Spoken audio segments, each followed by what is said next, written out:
যিনি আমাদেরকে ঘটনাটি পাঠিয়েছেন তিনি হচ্ছেন শিমু আপু, এবং যেভাবে তিনি ঘটনাটি পাঠিয়েছেন আমরা সেভাবেই শেয়ার করব।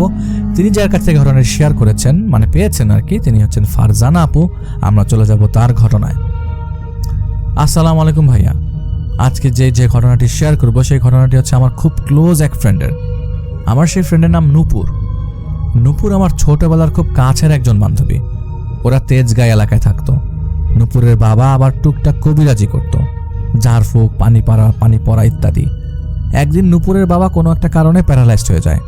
সবাই ধারণা করে যে কোনো একটা ঝাড়ফুঁকের কাজ করতে গিয়ে হয়তোবা ওলট পালট হয়ে গেছিল, যার দারুণ ওনাকে কিছু একটা আছাড় মেরেছিল। বিষয়টা এমন ছিল, আঙ্কেল কি করতো না করতো সেটা কেউ দেখেনি, তবে আমাদের পাশেই আবার ওরা ভাড়া থাকতো।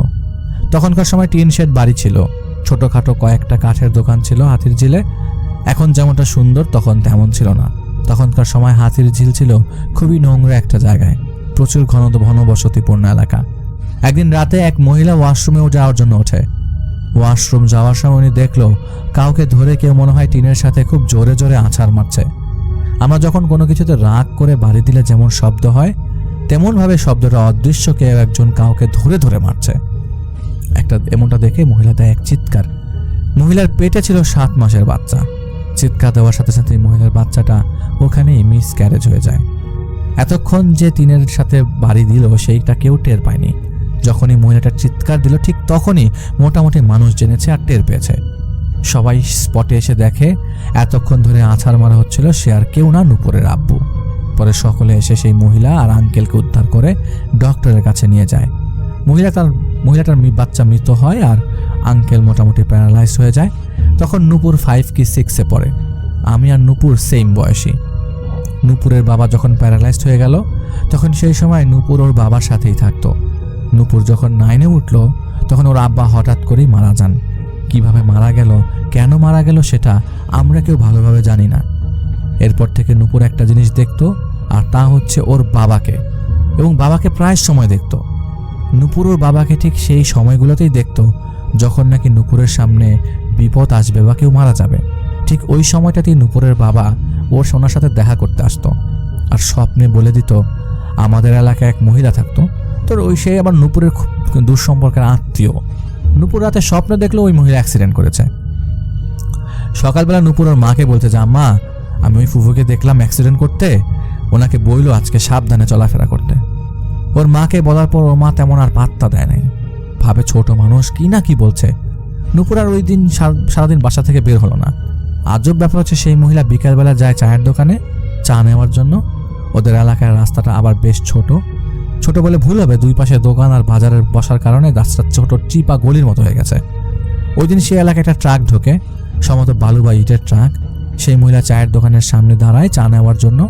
অমনি সেই বালু বা ইটের ট্রাক যেটাই হোক সেটা সেই মহিলা সহ দোকানের ভেতর ঢুকে যায়। অনেকে বলাবলি করে ট্রাক নাকি ব্রেক ফেল করেছিল, আর সেই মহিলা ট্রাকের ধাক্কায় সেখানে স্পট ডেড। নূপুরের মা আবার বেশ সুন্দর ছিল। তখনকার সময় উনি পার্লারে যেত, আর নূপুরের এই দিক দিয়ে বেশ কিছু জিনিস দেখতে পাওয়া ছিল যে একটা বিরাট সমস্যা। অনেক সময় আমরা যখন খেলতে যেতাম নূপুর বলতো এইখান দিয়ে এই মাত্র একটা জিন গেল। তখন আমরা সবাই ওর কথা শুনে দুষ্টামি করতাম, ওর উপর হাসাহাসি করতাম। নূপুরকে দুষ্টামি করে বলতাম তুই তাহলে মানুষের বাচ্চা না, তুই তাহলে জিন ভূত দেখিস, তুই জিনের বাচ্চা। পোলাপান ছিলাম, যতটুকুকে খ্যাপানো যায় ততটুকু খ্যাপাতাম। নূপুরের বাবা মারা যাওয়ার পর নূপুরের মা আমরা আসলে দেখি নাই, তবে শুনেছি যে ওই এলাকার কোনো একজন লোকের সাথে নাকি তার রিলেশন ছিল। আর উনিও যেহেতু বেশ সুন্দর ছিলেন, নিয়মিত পার্লারে যেতেন, সেই সময় এটাকেও বিশ্বাস করে নিয়েছে। তখন এলাকার অনেকেই নূপুরের আম্মাকে যেতে নিষেধ করতো যে তোমার স্বামী মারা গেছে, হয়ে পার্লারে যেও না, নিজেকে সংযত করো, সামাজিক রীতিনীতি। কিন্তু উনি কারো কথা তেমন পাত্তা দিতেন না। একদিন নূপুর ওর মাকে বলছে মা আজকে তুমি পার্লারে যেও না, আর তুমি যদি আজকে পার্লারে যাও তাহলে তুমি বাঁচবে না, তুমি তোমার নিজের চেহারা দেখেই আজকে মরে যাবে। পরে নূপুরের আম্মা পাশের বাসার ভাড়া থেকে বলছে দেখেন আমার মেয়েও আমার রূপ নিয়ে হিংসা করে, যার জন্য আমাকে এই ধরনের কথাবার্তা শুনতে হচ্ছে। নূপুরের এসব কথা বলার জন্য আন্টি নূপুরকে দেখতেই পারতো না। আর একটা বিষয়ের জন্য দেখতে পারতো না, তা হচ্ছে ওনার মেয়ে এমন হাবিজিবি জিনিস দেখতে পারা এবং বলে দেওয়া, যা বলতো মোটামুটি মিলতো। এর মধ্যে নাকি ওর বাবা ওর কাছে আসে, এসে বলে যায় যে আজকে এখানে একটা এইটা হবে ওইটা হবে। আর মূলত এই সকল বিষয় ওর বাবা করতো না, কি ওর বাবার সাথে থাকা সেই জিনগুলা করতো সেটা আমরা জানি না। তবে সকলের ধারণা যে সম্ভবত ওনার সাথে থাকাকালীন জিনটাই সেই কাজগুলো করতো। তা আন্টি সেদিনের মতো পার্লারে যায়, যাওয়ার পর ভ্রু প্লাক করে বাসায় এসে সেদিন দুপুরবেলা ঘুম দেয়। এর মধ্যে নূপুর বা আমরা আমাদের এলাকা ছেড়ে অন্য এলাকায় বাসা দেয় নূপুররা। আমি আবার সেদিন স্কুল শেষ করে স্লিপারে ওঠার জন্য যাই। আমার আবার স্লিপারে ওঠার খুব শখ। স্লিপারে উঠতে গিয়ে আমার জামা সেদিন সময় ছিঁড়ে যায়। ওই দিন স্লিপারে রেগে জামাটা আমার ছিঁড়ে যায়, পরা জামাটা আর কি। আমি সেদিন ভয়ে আর বাসায় যাইনি। আমার এক ফ্রেন্ডের বাসা ছিল নূপুরদের বাসার সাথেই। ওর আম্মার আবার সেলাই মেশিন ছিল। আমি আমার ওই ফ্রেন্ডকে বলি, চল তোর বাসায় যাই, গিয়ে আন্টিকে বলবো আমার জামাটা একটু সেলাই করার জন্য। আমি দুষ্ট ছিলাম বিধায় সবাই মোটামুটি আমাকে আদর করতো। ওখানে যাওয়ার পর দেখি এলাকার মধ্যে হইচই। আন্টিও বাসা থেকে বের হয়ে গেছে দেখার জন্য হইচই কেন। তখন আমার ফ্রেন্ড ওর আম্মুকে বলছে, আম্মু কই যাও? পরে আমার ফ্রেন্ডের আম্মু বলছে যে অমুক এলাকায় একজন আন্টি মারা গেছে, ওখানে যাই। আন্টি বলে যে ভ্রুর উপরে নাকি অনেকগুলো জোক জেকে বসে আছে। এই কথা শুনে বিষয়টা আমার কাছে খুব মজা লাগে। আরে ভাই, জোক বসে আছে মানে কি? এটা কিভাবে সম্ভব? এতদিন খালি শুনেই আসছে, কিন্তু ওই দিনের ঘটনা মোটামুটি এলাকার সবাই কম বেশি দেখেছে। আমিও সেদিন প্রথমবারের মতো এমন আজব বিষয় দেখলাম। আমি সেই আন্টির সাথে যাই, গিয়ে দেখি সেটা আর কেউ না, নূপুরের মা। আন্টি ওই দিন আর পার্লার থেকে এসে ঘুম থেকে উঠে মারা যায়। আমি যতটুকু শুনেছি, আন্টি পার্লার থেকে আসার পর ঘুম দেয়। ঘুম থেকে উঠে নাকি উনি দেখে ওনার ভ্রু অনেক মোটা হয়ে গেছে আর ভ্রুর দুই পাশে কয়েকটা জোক জেকে বসে আছে। উনি আয়নার দিকে তাকায় দেখার জন্য। উনি আয়নার মধ্যে নিজেকে এই অবস্থায় দেখে জোরে একটা চিৎকার দেয়, আর চিৎকার দেওয়ার সাথে সাথে হয়তো হার্ট অ্যাটাক করে বা স্ট্রোক করে মারা যায়। পাশের বাসায় যে ভাড়াটিয়া মহিলার কাছে নূপুরের মা বলে গিয়েছিল যে নূপুর ওনার রূপ দেখে হিংসা করে। তখন ওই মহিলা সবাইকে বলে যে নূপুর এরকম বলছে। তখন নূপুরের দিকে সকলের একটা বদ নজর আসে। আত্মীয় স্বজন সবাই তখন ওকে আর চোখে দেখা শুরু করে। আর মজার বিষয় হচ্ছে, এলাকায় কেউ যদি মারা যায়, সেটা ওর পরিচিত বা অপরিচিত হোক, কিভাবে যেন সকলের আগে ও বলে দিত। অনেক সময় এমনটা হয়, আমরা কেউ মারা গেলে তার ফেসটা দেখলে বুঝি হয়তো তাকে স্বপ্নে দেখছি, কিন্তু নূপুরের ক্ষেত্রে এটা বিষয়টা ছিল একদম উল্টা। ও জীবিত থাকা অবস্থায় বলে দিতে পারতো যে ওই লোকটা আজকে মারা যাবে, আর ও নিজে গিয়ে সেই লোকটাকে বলে আসতো যে আপনি একটু সাবধানে থাকবেন, আপনার সাথে এরকম হতে পারে। ওর এই বলে আসাটা সবাই ভালোভাবে নিত না, ভাবতো যে মারা যাক, ওর তাতে ওর কি, আর ও বলেই বা কেন আসবে। এতে করে যে মারা যাবে তার উপর আর তার পরিবারের উপর একটা খারাপ প্রভাব পড়ে। এলাকার সকলে তখন নূপুরকে অবহেলা করা শুরু করলো, বলতে গেলে এক ঘরে করে দেয়। আর যেহেতু নূপুরের মা বাবা জীবিত ছিল না, তাই ওর দেখাশোনার জন্য তেমন কেউ ছিল না। আত্মীয় স্বজনরা অপয়া ভেবে মুখ ফিরিয়ে নেয়। এর মধ্যে একদিন নূপুরের এক দুঃসম্পর্কে ফুপু নূপুরকে তাদের কাছে নিয়ে যায়। তারা তাকে নিজের মেয়ের মতো লালন পালন করে। তবে তার মধ্যে একটা ঘটনা ঘটে। নূপুর তাদের বাসায় যাওয়ার পর সাথে সাথে ছোট ছোট ইনসিডেন্ট ঘটতে থাকে। যেমন নূপুরের একটা কাজিন ছিল, ওর কাজিনের নাম ছিল আফরিন। নূপুর আফরিনের সাথেই ঘুমাতো। তো একদিন হুট করেই আফরিন ভোরবেলা ঠিক আজানের আগ মুহূর্তে ঘুম থেকে চিৎকার দিয়ে উঠে আর বলতে থাকে, আমার পিঠ খুব জ্বালা করছে, পিঠ খুব জ্বলছে। আর এই কথা শুনে নূপুর লাফ দিয়ে ঘুম থেকে ওঠে। আফরিনের পিঠ এত পরিমাণ জ্বলছিল যে নূপুর উঠে লাইট অন করে পিঠ তাড়াতাড়ি চেক করে। ওরা দুজনে একসাথে একটা জিনিস দেখে, তা হচ্ছে যেভাবে হিন্দু ধর্মাবলম্বীর মহিলারা সিঁদুর কপালের তিলক দেয়, সেভাবে তিলকের 3টা ফোঁটা ওদের রুমের ফ্লোরে একটা সার্কেলের মতো করে আঁকা। আর আফরিনের পিঠের মধ্যে এমন জায়গায় আঁচড় দেওয়া যেখানে ঘুমের মধ্যে চুলকানো বা আঁচড় দেওয়া প্রায় অসম্ভব। পিঠে কিন্তু সচরাচর হাত দিলে সম্পূর্ণ হাত যায় না। 2-3টা নখের আঁচড় ওর পিঠে প্রায় স্পষ্ট।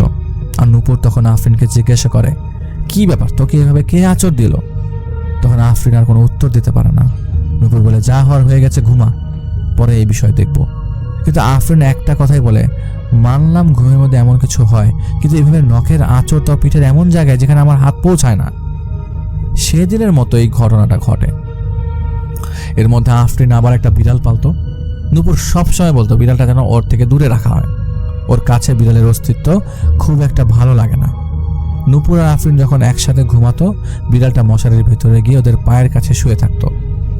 আফরিনের আবার একটা গামছা আছে, ওইটা আবার সেই বিড়ালটার খুব পছন্দ। এটা যদি বিছানায় বিছানো থাকতো, তাহলে সেই গামছার উপরে গিয়ে আনন্দ নিয়ে ঘুমাতো। রাতে খাওয়া দাওয়া করে ওই দুজন মাত্র শুয়েছে, এর মধ্যে নূপুর হুট করে বলে উঠলো, রাতে সাবধানে ঘুমাস। তখন মোটামুটি রাত 12টা বাজে হয়তো। আফরিনের আবার চুল বড় হওয়াতে বাঁধতে অসুবিধা হতো, যার জন্য ও আবার রাতে চুল ছেড়ে ঘুমাতো। তখন আফরিন পুরোপুরি ঘুমায়নি। তো ওর মনে হলো যে ওর চুলের গোছার মধ্যে কেউ একজন পাড়া দিয়ে হেঁটে গেল। এমনভাবে চুলে কেউ পাড়া দিয়ে গেলে যার ফলে আফরিন সাথে সাথে লাফ দিয়ে ওঠে। আর নূপুরকে জিজ্ঞাসা করে, তুমি কি আমার চুল টান দিছো? নূপুর বলে যে না তো। পরে ভাবলো হয়তো ওর বিড়াল পাড়া দিয়ে গেছে। পরে লাইট অন করে দেখে বিড়াল ওদের পায়ের কাছেই শুয়ে আছে। ঠিক সেই মুহূর্ত থেকে আফরিনের মাথাটা এমনভাবে ভার হতে থাকে, আস্তে আস্তে প্রচুর মাথা ব্যথা শুরু হয়ে যায়। মাথা থেকে শুরু করে আফরিনের পুরো শরীরই ভার হয়ে যায়। 2-3 দিন ব্যথা থাকে, সাথে অনেক জ্বর, কোনোভাবে ব্যথা কমে না। পরে ডক্টরের কাছে গেলে কিছু টেস্ট দেয়, মায়ের মাথার সিটি স্ক্যান ধরতে বলে, রিপোর্টে মাইগ্রেনের সমস্যা ধরা পড়ে। ডক্টরের কাছ থেকে আফরিন ওর মাকে সব বলে দিল, নূপুর কি বলেছিল আর কিভাবে কি হলো। নূপুরের ফুফু বিষয়টা তেমন গুরুত্ব দিল না, আর ফুফু জানে আগে থেকেই নূপুরের এমন কথা বলার অভ্যাস আছে। আরেকদিন নূপুর আর আফরিন শুয়ে আছে, আফরিন আবার জানালার পাশে ঘুমায়। হঠাৎ করে আফরিন শুনতে পায় জানালার এপাশ থেকে ওপাশে কেউ নখ দিয়ে আঁচড় দিলে যেমন ক্যাচ ক্যাচ শব্দ হয়, তেমন ক্যাচ ক্যাচ শব্দ হচ্ছে। তখন রাতে 12টা কি 12:30 বাজে। তখন আফরিন ভাবলো কি ব্যাপার, এত রাতে কিসের শব্দ? অনেক সময় পাখি ডানা ঝাপটা যেমন শব্দ পাওয়া যায়, ঠিক তেমন শব্দ পাচ্ছিল। আফরিন জানালার থাই গ্লাস দিয়ে দেখতে পেল অপর পাশে একটা হাতের শেপ। জানালার পর্দা সরাতেই সেই হাতের শেপটা ধোয়ার মতো সরে গিয়ে ভ্যানিশ হয়ে গেল। এটা দেখে আফরিন যখনই জানালা খুলে দেখতে যাবে তখনই নূপুর সাইড থেকে জানালা না খোলার জন্য বলে, কিন্তু আফরিন কোনো কথা না শুনেই জানালার থাই গ্লাস খুলে দেয়। আর হঠাৎ করেই অনেকগুলো বাদুড় ওদের রুমে প্রবেশ করে, আর পুরো ঘরের মধ্যে চক্কর দিতে দিতে এক পর্যায়ে নূপুরকে ঘিরে ধরে। এটা দেখে আফরিন চিৎকার করে দেয়, আর সাথে সাথে সেই বাদুড়গুলো ঘর থেকে বের হয়ে যায়। আরেকদিন নূপুর আর ওর ফুফু রান্নাঘরে কাজ করছিল। ওরা সম্ভবত 5 তলায় থাকতো। নূপুর আর ওর ফুফু দুজনেই একসাথে দেখলো যে ঠিক ছাদ থেকে একটা শ্যাডো জাস্ট লাফ দিয়ে ওদের জানালা বরাবর নিচে পড়ে গেল। এটা দেখে নূপুরের ফুপ্পি হঠাৎ ভয় পেয়ে যায়, আর ওনার মেয়ের বলা কথাগুলো মিলাতে থাকে, কিন্তু নূপুরকে কিছু বুঝতে দেয় না। আর একটা সমস্যা প্রায় প্রতিনিয়তই ওদের বাসায় হতো, আর সেটা হচ্ছে মাছ রান্না করলে খাওয়ার সময় মাছ খুঁজে পাওয়া যেত না। এর মধ্যে ইলিশ মাছ, চিংড়ি মাছ, গরুর মাংস এগুলো রান্না করলে সমস্যাটা বেশি দেখা যেত। কোনো না কোনোভাবে মাছ মিসিং থাকবেই। মাঝে মাঝে বাসার সকালে উদ্ভট স্বপ্ন দেখত। আফরিন আর নূপুর যে রুমে ঘুমায় সেটা ছিল আরেকটা রুম, সেটা প্রায় খালি থাকতো। ওই রুমে একদিন আফরিন যায়, গিয়ে ওর মান মনে হতে থাকে কেউ একজন ওর দিকে তাকিয়ে আছে। আর তাছাড়া কেউ যদি দূর থেকে নজর দিয়ে রাখে তাহলে বোঝা যায় একটা অস্তিত্ব আছে বা অনুভব হচ্ছে। তবে এর মধ্যে একটা সিরিয়াস ঘটনা ঘটে। সেদিন সন্ধ্যাবেলা নূপুর আফরিনকে বলতে থাকে, আজকে বিড়ালটাকে একটু দেখে রাখিস তো। আফরিন বুঝতে পারে আজকে হয়তো কোনো অঘটন ঘটবেই, আর নূপুর যতবারই যা বলেছে মূল মিলে গেছে। সেদিন মাগরিবের টাইমে আফরিনের বিড়ালটা আবার খুব ছোট, ওদের আবার বক্স খাট, সেই বিড়ালের আবার বক্স খাটের উপর উঠতে মোটামুটি কষ্ট হয়ে যায়। আর ওদের রুমের ব্যালকনিটা খাট থেকে আরও 1 হাত উঁচুতে, আর ব্যালকনির উপরে গ্রিল লাগানো, দেয়াল দিয়ে ঘেরা অনেকখানি, বলতে গেলে আফরিনের কোমর পর্যন্ত দেয়াল। তো ব্যালকনির দেয়াল সর্বোচ্চ 3 থেকে 3.5 ফুট উঁচু হবে, আর আফরিনের বিড়ালটা সর্বোচ্চ 1 থেকে 1.5 ফুট লাফ দিতে পারে। 1.5-2 মাসের বিড়ালের চেয়ে বেশি উপরে লাফ দেওয়া সম্ভব না। খাটে উঠতে গেলে নাকি খাট ধরে ঝুলে থাকে। পরে আফরিন ওকে টান দিয়ে খাটের উপর উঠাতো। তো মাগরিবের আগে আজান দিয়েছে, আফরিন নামাজটা আদায় করলো। নামাজ আদায় করে দরজা খুলে দেখে যে বিড়ালটা নাই। খুঁজতে খুঁজতে গিয়ে দেখে অন্য বাসার ছাদে গিয়ে পড়ে আছে। 5 তলা থেকে সোজা 2 তলায় পড়েছে, আর বিড়ালটা যেই জায়গায় পড়েছে সেইটা পড়ার সাথে সাথে টয়লেট করে দিয়েছে, আর ওই জায়গায় নিশ্চুপ হয়ে বসে আছে। একটা ছোট্ট বিড়াল লাফ দিয়ে যতটুকু পারবে তার থেকে 3 গুণ বেশি লাফ দিয়ে সে অন্য বাড়ির ছাদের মাঝখানে যে পড়ে আছে। প্রথমে আফরিনদের বাসা, তারপর 2 বাড়ির মাঝখানে একটা জায়গা, তারপর আরেকটা বিল্ডিং, ওই বিল্ডিংয়ের ছাদে গিয়ে মাঝখানে পড়েছে। আফরিন অবাক হয়ে যায়, এটা সম্ভবই না যদি না কেউ বিড়ালটাকে ছুঁড়ে মারে। যদি সাইন্টিফিক্যালি বলি বা যেভাবে বলি না কেন, এটা কোনোভাবেই সম্ভব না। একটা ছোট্ট বিড়ালের পক্ষে এত দূর যাওয়া সম্ভব না। পরে আফরিন ওকে ডক্টরের কাছে নেওয়ার পরে হাতের এক্সরে করানো হয়, এবং খুব একটা ভালোভাবে ভেঙে গেছে হাতটা। পরে ডাক্তারের পক্ষ থেকে যা ট্রিটমেন্ট দেওয়া ছিল দিয়ে দেয়। আফরিন বিড়ালটাকে নিয়ে বাসায় আসে। ট্রিটমেন্ট করে আনার পর বিড়ালটা বেশ ভয় থাকতো, ব্যালকনির দিকে যেত না। তবে এর মধ্যে যেহেতু বিড়ালটার একটা হাত অলরেডি ভেঙে গেছে, ও ঠিকভাবে হাঁটতেও পারতো না, এক জায়গায় বসে থাকতো মরার মতো, কিছু খেত না। কিন্তু যখনই মাগরিবের আজান দিবে, এমন অবস্থায় ঠিক সেই মুহূর্তে বিড়ালটা যেটাই হোক ব্যালকনির মধ্যে যাওয়া লাগবেই। আজানটা শেষ হয়ে যাবে, আস্তে করে ব্যালকনি থেকে চলে আসবে, আর এসে একদিকে নিস্তেজ হয়ে পড়ে থাকবে। তবে এটা হয়তো সবার কাছে নর্মাল লাগতে পারে, কিন্তু আফরিনের কাছে এটা আর নর্মাল লাগে না।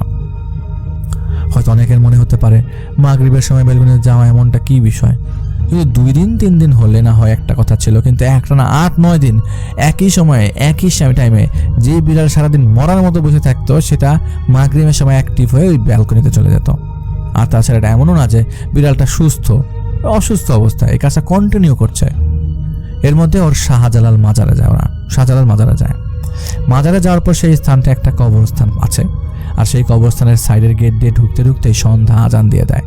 যখন আফরিন আর নূপুর মাজারের ভিতর ঢুকে আর কি, ওখান থেকে কই থেকে একটা লোক আসে, সেটা মানুষ না অন্য কিছু তা বুঝতে পারেনি।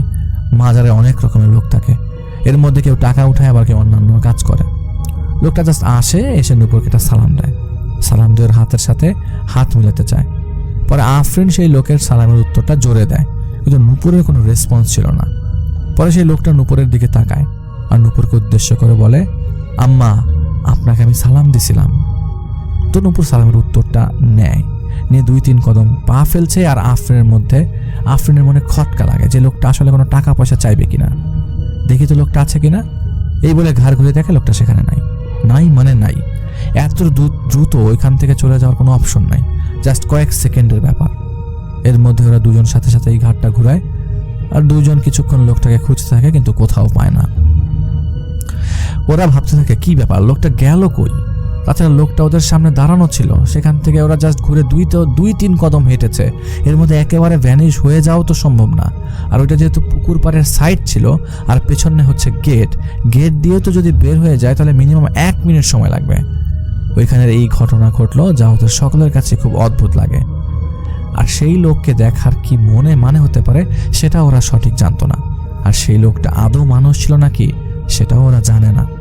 তো একদিন নূপুর আর আফরিন গল্প করছিল, গল্প শেষ করেই দুজন ঘুমিয়ে পড়ে। আফরিন তখনও জেগেছিল। হঠাৎ করেই নূপুরের হার্টবিট খুব দ্রুত গতিতে চলছে, আর তার সাথে সাথে খাটটা ভাইব্রেট করছে। ভূমিকম্প হলে খাট যেমন হালকা নড়তে থাকে, ঠিক সেরকমভাবেই ভাইব্রেট হচ্ছিল। আর আফরিনের খারাপ লাগতে থাকে। নূপুরের গায়ে হাত দেওয়ার সাথে সাথে আফরিন বুঝতে পারে নূপুরের হার্টবিট নাকি অনেক স্পিডে লাফাচ্ছিল। আর আফরিন যখন নূপুরের হাতটা ধরে, ও খেয়াল করে নূপুরের হাতগুলো থরথর করে কাঁপছে। নূপুর ঘুমের মধ্যে আফরিনের হাতটা অনেক জোরে চাপ দিয়ে ধরে, যার দরুন আফরিনের হাতে আঙ্গুলের ছাপ পড়ে যায়। নূপুরকে বারবার ডাকা হয়, কিন্তু ওর মধ্যে থেকে কোনো সাড়া শব্দ পাওয়া যায় না। একটা সময় নূপুর চোখ মেলে তাকায় আর উঠে বসে। আফরিন জিজ্ঞেস করে, কি হয়েছে? নূপুর বলল, যখন আমি ঘুমিয়েছি তখন আমার মনে হচ্ছিল পুরো ঘরটা কাঁপছে। আমি চারপাশটা ভালো করে তাকালাম, আমার মনে হলো আমার পায়ের কাছে ঘরের ভেতর যে পিলারটা আছে সেই পিলারের পেছনে একজন দাঁড়ানো। বডিটা বোঝা যাচ্ছে না, কিন্তু শরীরের শেপটা বোঝা যাচ্ছে। ফেস দেখা যাচ্ছে না, কিন্তু চোখ দেখতে পাচ্ছি, আর আমার দিকে হিংস্রভাবে তাকিয়ে আছে। আর সেটা দেখে আমি অনেক ভয় পেয়েছি। পরে আফরিন উঠে লাইট অন করে আর চারদিকে দেখে কোথাও কিছু নেই। পরে আফরিন ওয়াশরুমে যায়। যখন ওয়াশরুমে যাওয়ার জন্য ওঠে, তখন আফরিন দেখে ব্যালকনির সাইডের যে দরজা, ওইখান থেকে কেউ একজন দৌড় দিয়ে কিচেনে গিয়ে লুকায়। আফরিন কিচেনে লাইট অন করলো, কিন্তু দেখলো কোথাও কিছু নাই। পরে আফরিন যখন ওয়াশরুমে যাবে, তখন ওয়াশরুমের দরজা ধাক্কা দিয়ে দেখে ওয়াশরুমের দরজা ভেতর থেকে লক। অথচ সবাই কিন্তু ঘুমাচ্ছে। অনেকক্ষণ দরজা ধাক্কা দেওয়া হলো, টোকা দেওয়া হলো, জিজ্ঞাসা করলো ভেতরে কে বলে আফরিন রুমে লাইট অফ করে দিয়ে দরজার সামনে এসে দাঁড়ায় দেখার জন্য ওয়াশরুম থেকে কেউ বের হয় কিনা। এভাবে প্রায় 5 মিনিট সে ওই জায়গায় লুকিয়েছিল দরজার সামনে। ঠিক সেই মুহূর্তে হঠাৎ করেই ওয়াশরুমের ভেতর থেকে ছিটকানি খুললে যেমন শব্দ হয়, ঠিক সেরকম একটা শব্দ পেল। মনে হলো ছিটকানিটা স্লোলি খোলা হচ্ছে। কিন্তু রাতের বেলা আমরা যতই আস্তে শব্দ করি না কেন, সেটা বেশ লাউড হয়ে যায়। ছিটকানিটা হুট করেই খোলার একটা শব্দ হলো। কিন্তু আফরিন দেখলো ছিটকানি খোলার শব্দ তো হয়েছে, কিন্তু কেউ ওয়াশরুম থেকে বের হচ্ছে না। পরে আফরিন সাহস নিয়ে দরজার কাছে যায়, হাত দিয়ে দরজাটা ধাক্কা দিতে দরজাটা খুলে যায়।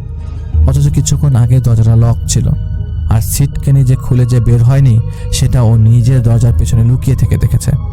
আর কেউ যদি বের হয় তাহলে ওদের রুম ক্রস করেই অন্য রুমে যেতে হবে। এইটা দেখে আফরিন বেশ ভয় পায়। ও দৌড়ে গিয়ে খাটের উপরে উঠে পড়ে। নূপুরকে ডাকার আর সাহস পায়নি, ভয়ে সেদিনের মতো সে ঘুমিয়ে যায়। লাস্ট যেই ঘটনাটা ঘটে, নূপুর একদিন রাতে স্বপ্ন দেখছিল একটা জঙ্গলের ভেতরে একটা বয়স্ক মহিলা প্রায় সন্ধ্যা হলে সেই জঙ্গলের ভেতরে ঢোকে, আর সকাল হলে সেই জঙ্গল থেকে বেরিয়ে আসে। আর সেই বয়স্ক মহিলার পেছনে থাকে বড় একটা সাপ, কালো সাপ। সাপটা যখনই ফোনা তুলতো সেই মহিলাকে ছোবল মারতে যাবে, ঠিক সেই মুহূর্তে নূপুরের ঘুম ভাঙে। নূপুর ঘুম থেকে ওঠার পর ভাবতে থাকে সেই বয়স্ক মহিলা কে কোথায় যেন দেখেছে। পরে নূপুরের মনে পড়ে এই মহিলাটা তাদের এলাকাতেই থাকে। পরদিন আফরিন আর নূপুর যখন বাসা থেকে বের হয় কোনো একটা জায়গায় যাওয়ার জন্য, ঠিক সেই মুহূর্তে নূপুর ভাবে সেই মহিলার বাসায় যাবে, কিন্তু আফরিন যেতে না করে। ও বলে এখন গিয়ে যদি এসব কথা বলো মানুষ কিভাবে নেবে তা আমরা জানি না, পরে হয়তো আমাদেরই কোনো সমস্যা হবে। পরে ওরা যখন রাস্তায় এসে দাঁড়ায়, নূপুর খেয়াল করে সেই বয়স্ক মহিলাটা রাস্তায় দাঁড়িয়ে আছে আর তার বড় ছেলে তার সাথে আছে। সম্ভবত তারা কোনো একটা জায়গায় যাচ্ছে।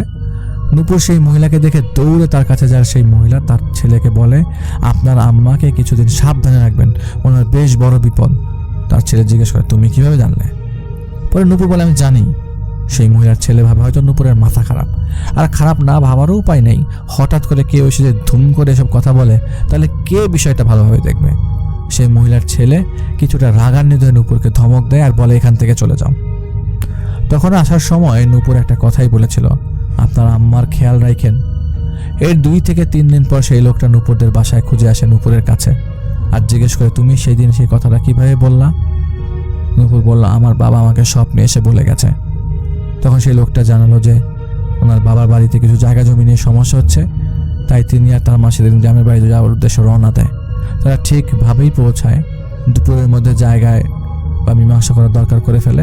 বিকালে ওনার আম্মা হাঁটতে বের হয়।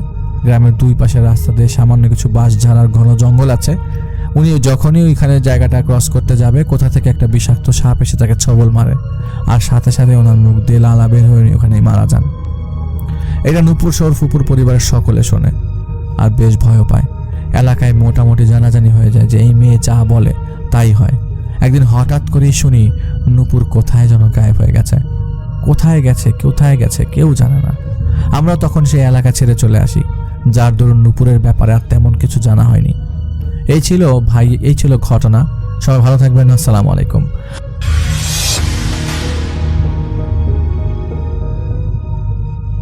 আজকের এপিসোডের শেষ ঘটনায় চলে যাই। এই ঘটনাটি আমাদেরকে যিনি পাঠিয়েছেন ওনার নাম এহতেশামুল হক নিয়ামুল। উনি 9ম শ্রেণীর বিজ্ঞান শাখার শিক্ষার্থী। ওনার ঠিকানা কুমিল্লা জেলার আদর্শ সদর উপজেলায়। ওনার গ্রামের বাড়ি অবশ্য ব্রাহ্মণবাড়িয়া জেলার কসবা উপজেলার মান্দারপুর ইউনিয়নে। উনি আমাদের চ্যানেলে এবারই প্রথম ঘটনা পাঠিয়েছেন। তো চলুন ঘটনায় চলে যাই। এই ঘটনাটি উনি সংগ্রহ করেছেন ওনার একজন বন্ধুর কাছ থেকে। তার ঠিকানাও কিন্তু এই কুমিল্লা জেলার আদর্শ সদর উপজেলাতে, তবে তার গ্রামের বাড়ি টাঙ্গাইলে। ঘটনাটি তার মায়ের সাথে ঘটা। ঘটনাটি কিন্তু এখনও চলমান রয়েছে। ঘটনাটির সূত্রপাত 1990 কি 91 সালের দিকে। তখন ওনার মা ছোটই ছিলেন। ওনার মা দেখতে খুবই সুন্দরী। ওনাদের বাড়ির পাশেই ছিল তাদেরই একটা পুকুর। ওই পুকুরেই ওনার মা প্রতিদিন গোসল করতেন। তো স্বাভাবিকভাবেই উনি যখন গোসল করতে যান আবার ঘরে চলে আসেন। একদিন রাতে এই আব্দুল আহাদ ভাইয়ের নানি অর্থাৎ তার মায়ের মা একটা স্বপ্ন দেখেন। স্বপ্নের মধ্যে দেখেন যে একটা কালো ধোঁয়া হঠাৎ করে তার সামনে চলে এসেছে। এই ধোঁয়াটি আস্তে আস্তে একটা মানুষের আকার নিল। ওই জিনিসটা নানিকে বলছে, তোর মেয়েকে আমাকে দিয়ে দে। এই কথা শোনার পর নানি নাকি বলতেছে, মেয়ে দিব, দাঁড়া। এই বলে উনি আশেপাশে কিছু একটা খুঁজছেন। অনেক সময় কাউকে দাবরানি দিতে গেলে আমরা খুঁজি না আশেপাশে কি আছে, লাঠি বা ঝাড়ু। উনি আশেপাশে খুঁজছেন। ওই স্বপ্নের মধ্যেই উনি দেখতে পান একটা ঝাড়ু পাশে দাঁড় করিয়ে রাখা, যেই ঝাড়ু দিয়ে উনি উঠান ঝাড়ু দিয়েছেন। ওই ঝাড়ুটা হাতে নিয়েই উনি ওই অভাবটাকে ধাওয়া করেছেন। এক দাবরানি দিয়ে ঘরের উঠোন একদম পার করে তারপর ছেড়েছেন আর বলেছেন, এইদিকে যদি আবার আসিস তাহলে ঝাড়ু দেখছিস, এই ঝাড়ু দিয়ে তোকে আচ্ছা করে পিটাবো। তো ওই রাতে তো উনি এটাই দেখেছেন। কিন্তু পরদিন সকাল থেকেই একটা ঝামেলা শুরু হয়ে যায়। তা হচ্ছে এই যে আব্দুল আহাদের মা অদ্ভুত আচরণ করতে থাকেন, আর এই আচরণটা আস্তে আস্তে তীব্র থেকে তীব্রতর হচ্ছে। আব্দুল আহাদ ভাইয়ের নানি তো বুঝতে পেরেছেন ঘটনাটা কি হয়েছে। তখন উনি দ্রুত ওনাদের কাছাকাছি যে মসজিদটা ছিল ওই মসজিদের ইমাম সাহেবের কাছে নিয়ে যান। উনি মোটামুটি ঝাড়ফুঁক করতে পারতেন। তখন উনি এই আব্দুল আহাদের মাকে দেখেই বলেন যে এই মেয়েটাকে যে জিনটা নজর দিয়েছে এটা খুবই শক্তিশালী। এই জিনটা আপনাদের পুকুরের পাশেই বসবাস করে। সে আপনার মেয়ের উপর নজর দিয়েছে। এই জিনটাকে আমি তাড়াতে পারবো না, কারণ এটাকে তাড়ানোর জন্য যেই ধরনের শক্তি দরকার এটা আমার নেই, আপনি আরও ভালো কোনো হুজুরকে দেখান। এরপর হুজুর খোঁজাখুঁজি শুরু হয়ে যায়। এর মধ্যে আব্দুল আহাদের নানি কয়েকদিন ধরে লক্ষ্য করেন যে তার মেয়ে আবার আগের মতো স্বাভাবিক আচরণ করছে। তাই তারা মনে করেন সমস্যা দূর হয়ে গেছে, ওনারা হুজুর খোঁজাও বন্ধ করে দেন। এরপর একদম স্বাভাবিকভাবেই আব্দুল আহাদের মা জীবনযাপন করতে থাকেন। অনেক বছর কেটে যায়, ওনাকে বিয়ে দেওয়া হয়, আব্দুল আহাদেরও জন্ম হয়। এবার আসি এত বছর পর 2023 সালে। ওনারা তো এখন কুমিল্লায় থাকেন। আব্দুল আহাদের মা হঠাৎ করেই উনি কেমন যেন একটা অনুভব করতে থাকেন। তা হচ্ছে সবসময় মনে হচ্ছে ওনার আশেপাশে কোনো একটা জিনিসের উপস্থিতি রয়েছে, সবসময় মনে হয় যে তার সাথে কেউ একজন আছে। এদিকে এই যে আব্দুল আহাদ ভাইয়ের বাবা, উনি কিন্তু বিয়ের আগেই আব্দুল আহাদের মায়ের সাথে এরকম একটা সমস্যা হয়েছিল এটা জেনেছিলেন। এই কারণে যখন আব্দুল আহাদের মা আব্দুল আহাদের বাবাকে বিষয়টা জানালেন, তখন কিন্তু আব্দুল আহাদের বাবা মনে করেছেন নিশ্চয়ই ওই জিনিসটা ফেরত এসেছে। কেননা উনি একবার বলেছিলেন যে তোমাদের উচিত ছিল একজন ভালো হুজুর দেখিয়ে এই বিষয়টার একটা স্থায়ী সমাধান করা, তোমরা এটা করো নাই, আবার যদি ফেরত আসে এই জিনিসটা। উনি যখন এই বিষয়গুলো জানলেন, তখন ওনার মনের মধ্যে এই সন্দেহটাই বারবার উকি দিচ্ছে, তা হচ্ছে ওই জিনিসটা নিশ্চয়ই আবার ফেরত এসেছে। উনি কিন্তু খুবই সচেতন একজন মানুষ, যার কারণে উনি যে এই বিষয়টা গুরুত্ব দেবেন না, মনের ভুল বলবেন এমন কিন্তু কিছু না। উনি এই বিষয়টা খুব ভালোভাবে আমলে নেন। এর মধ্যে ঘটে একটা ঘটনা। এই যে আব্দুল আহাদের মা বাবা, তারপর আব্দুল আহাদ, ওনারা যে বাসায় থাকতেন এটা হচ্ছে 3 তলার একটা বিল্ডিং। এই 3 তলা বিল্ডিংয়ের 2য় তলাতে একটা ফ্ল্যাটে ওনারা থাকতেন। একদিন আব্দুল আহাদের মা দেখেন সন্ধ্যার পরে আর কি, হলুদ রঙের একটা 3 পিস পরা একটা মেয়ে ওনাদের ঘরের বারান্দাতে দাঁড়িয়ে আছে। একটা অপরিচিত মেয়ে ঘরে ঢুকেছে, আবার বারান্দাতেও দাঁড়িয়ে আছে, এমনভাবে দাঁড়িয়ে আছে মনে হচ্ছে এই ঘরটা তারই। উনি চেনেন না, জানেন না কোত্থেকে একটা মেয়ে এখানে চলে আসলেন, দরজাটাও ভেতর থেকে বন্ধ করা। তিনি বলেন যে এই মেয়ে আপনি কে, কোত্থেকে আসছেন, আপনার নাম কি, কিভাবে ঢুকলেন ঘরের ভিতরে, এই বলে ওই মেয়েটাকে উনি ডাকছেন। এদিকে ওই মেয়েটা কোনোভাবেই উত্তর দেয় না। আব্দুল আহাদের মা আস্তে আস্তে সামনের দিকে এগোতে থাকেন যে মেয়েটা কিভাবে কোত্থেকে আসলো, একটু যাই জিজ্ঞেস করে আসি। উনি যখন বারান্দার কাছাকাছি চলে গেছেন, ওনার চোখের সামনেই মনে হলো ওই মেয়েটা একদম বাতাসে মিলিয়ে গেল। উনি তো এটা দেখে বেশ ভয় পেয়ে যান। আব্দুল আহাদের বাবা কিন্তু ওই সময় ঘরে ছিলেন না। উনি যখন আসেন, আসার পর এই বিষয়টা খুলে বলেন। ওই সময় ফোন করে আর তাকে বিরক্ত করতে চান নাই। এই ঘটনার মোটামুটি আধা ঘন্টা 35 মিনিটের মধ্যেই ওনার বাবা অর্থাৎ আব্দুল আহাদের বাবা চলে আসেন। তারপর আব্দুল আহাদের মা এই বিষয়টা তার বাবাকে খুলে বলেন। তখন তো আব্দুল আহাদের বাবা বুঝতে পারছেন যে আসলেই তো ওনার যে সন্দেহটা ছিল এটাই সত্য, নিশ্চয়ই ওই জিনটা আবার ফেরত এসেছে। এরপর ওনারা একজন হুজুরের কাছে যান। সেই হুজুর জানান সেই পুরনো জিনটা সত্যি সত্যি নাকি আবার ফেরত এসেছে। এরপর উনি যে কাজটি করেন, উনি ওনার মতো করে ঝাড়ফুঁক করে দেন। এরপর একটা তাবিজ পরিয়ে দেন আব্দুল আহাদের মাকে, এবং উনি বলে দেন যে এটা কোনোভাবেই খোলা যাবে না। এরপর কেটে যাচ্ছিল বেশ কিছুদিন বলতে কয়েক মাস কেটে যায়। এর মধ্যে আর কোনো সমস্যা হয় না। এর মধ্যে হয় কি, এই আব্দুল আহাদ তার মা বাবার সাথে মানে ওনারা পারিবারিকভাবে বেড়াতে গিয়েছেন আব্দুল আহাদের ফুপুর বাসায়।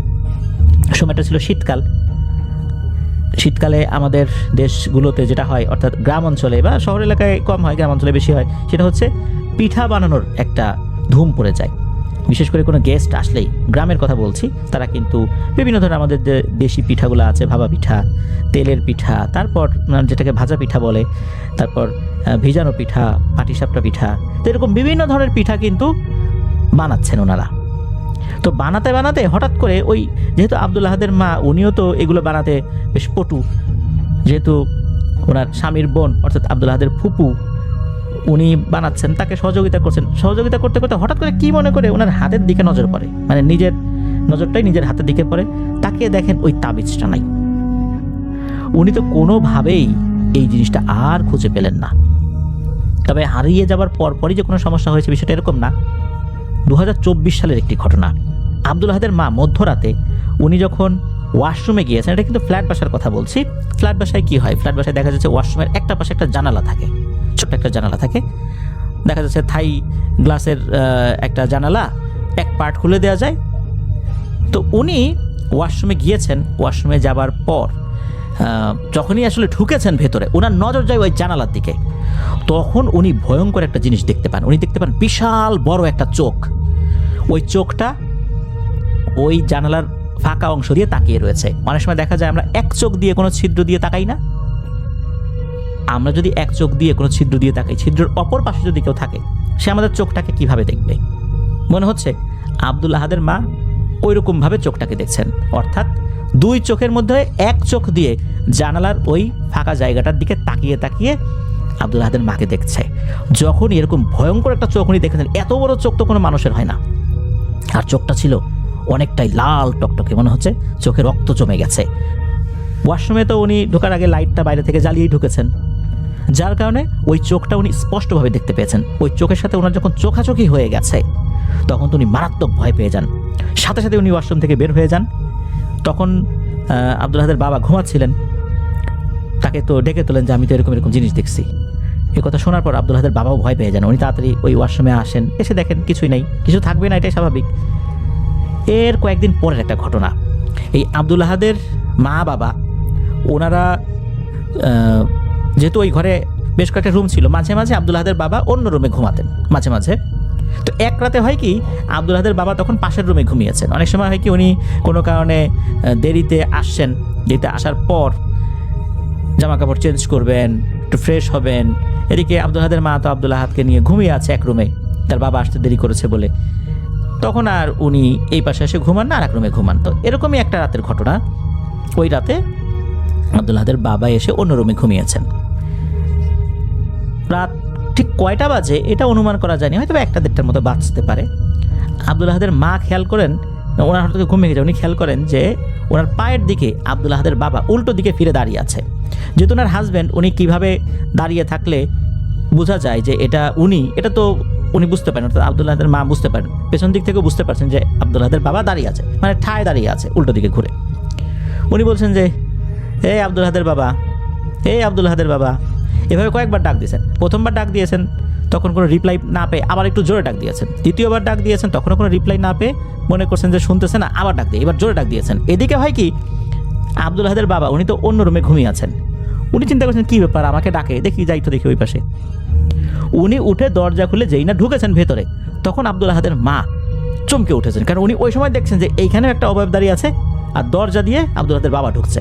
যখন আব্দুল আহাদের বাবা ভিতরে ঢুকে বলে যে এই কী হয়েছে, তখনই নাকি উনি দেখেন ওই অবয়বটা আর নেই। তখন তো পুরো ঘটনা খুলে বলেন যে এই ঘটনা, আমি তো এরকম জিনিস দেখলাম। তখন তো উনিও বললেন যে আমি তো তোমার ডাক শুনে চলে আসলাম, যে কী ব্যাপার তুমি ডাকতেছো। তো উনি মনে করছেন হয়তো বা আব্দুল আহাদের মা ডাকছে, যেহেতু উনি অন্য রুমে ঘুমিয়ে আছেন এই রুমে আসার জন্য। তো এই তো গেল একটা এই রাতের ঘটনা।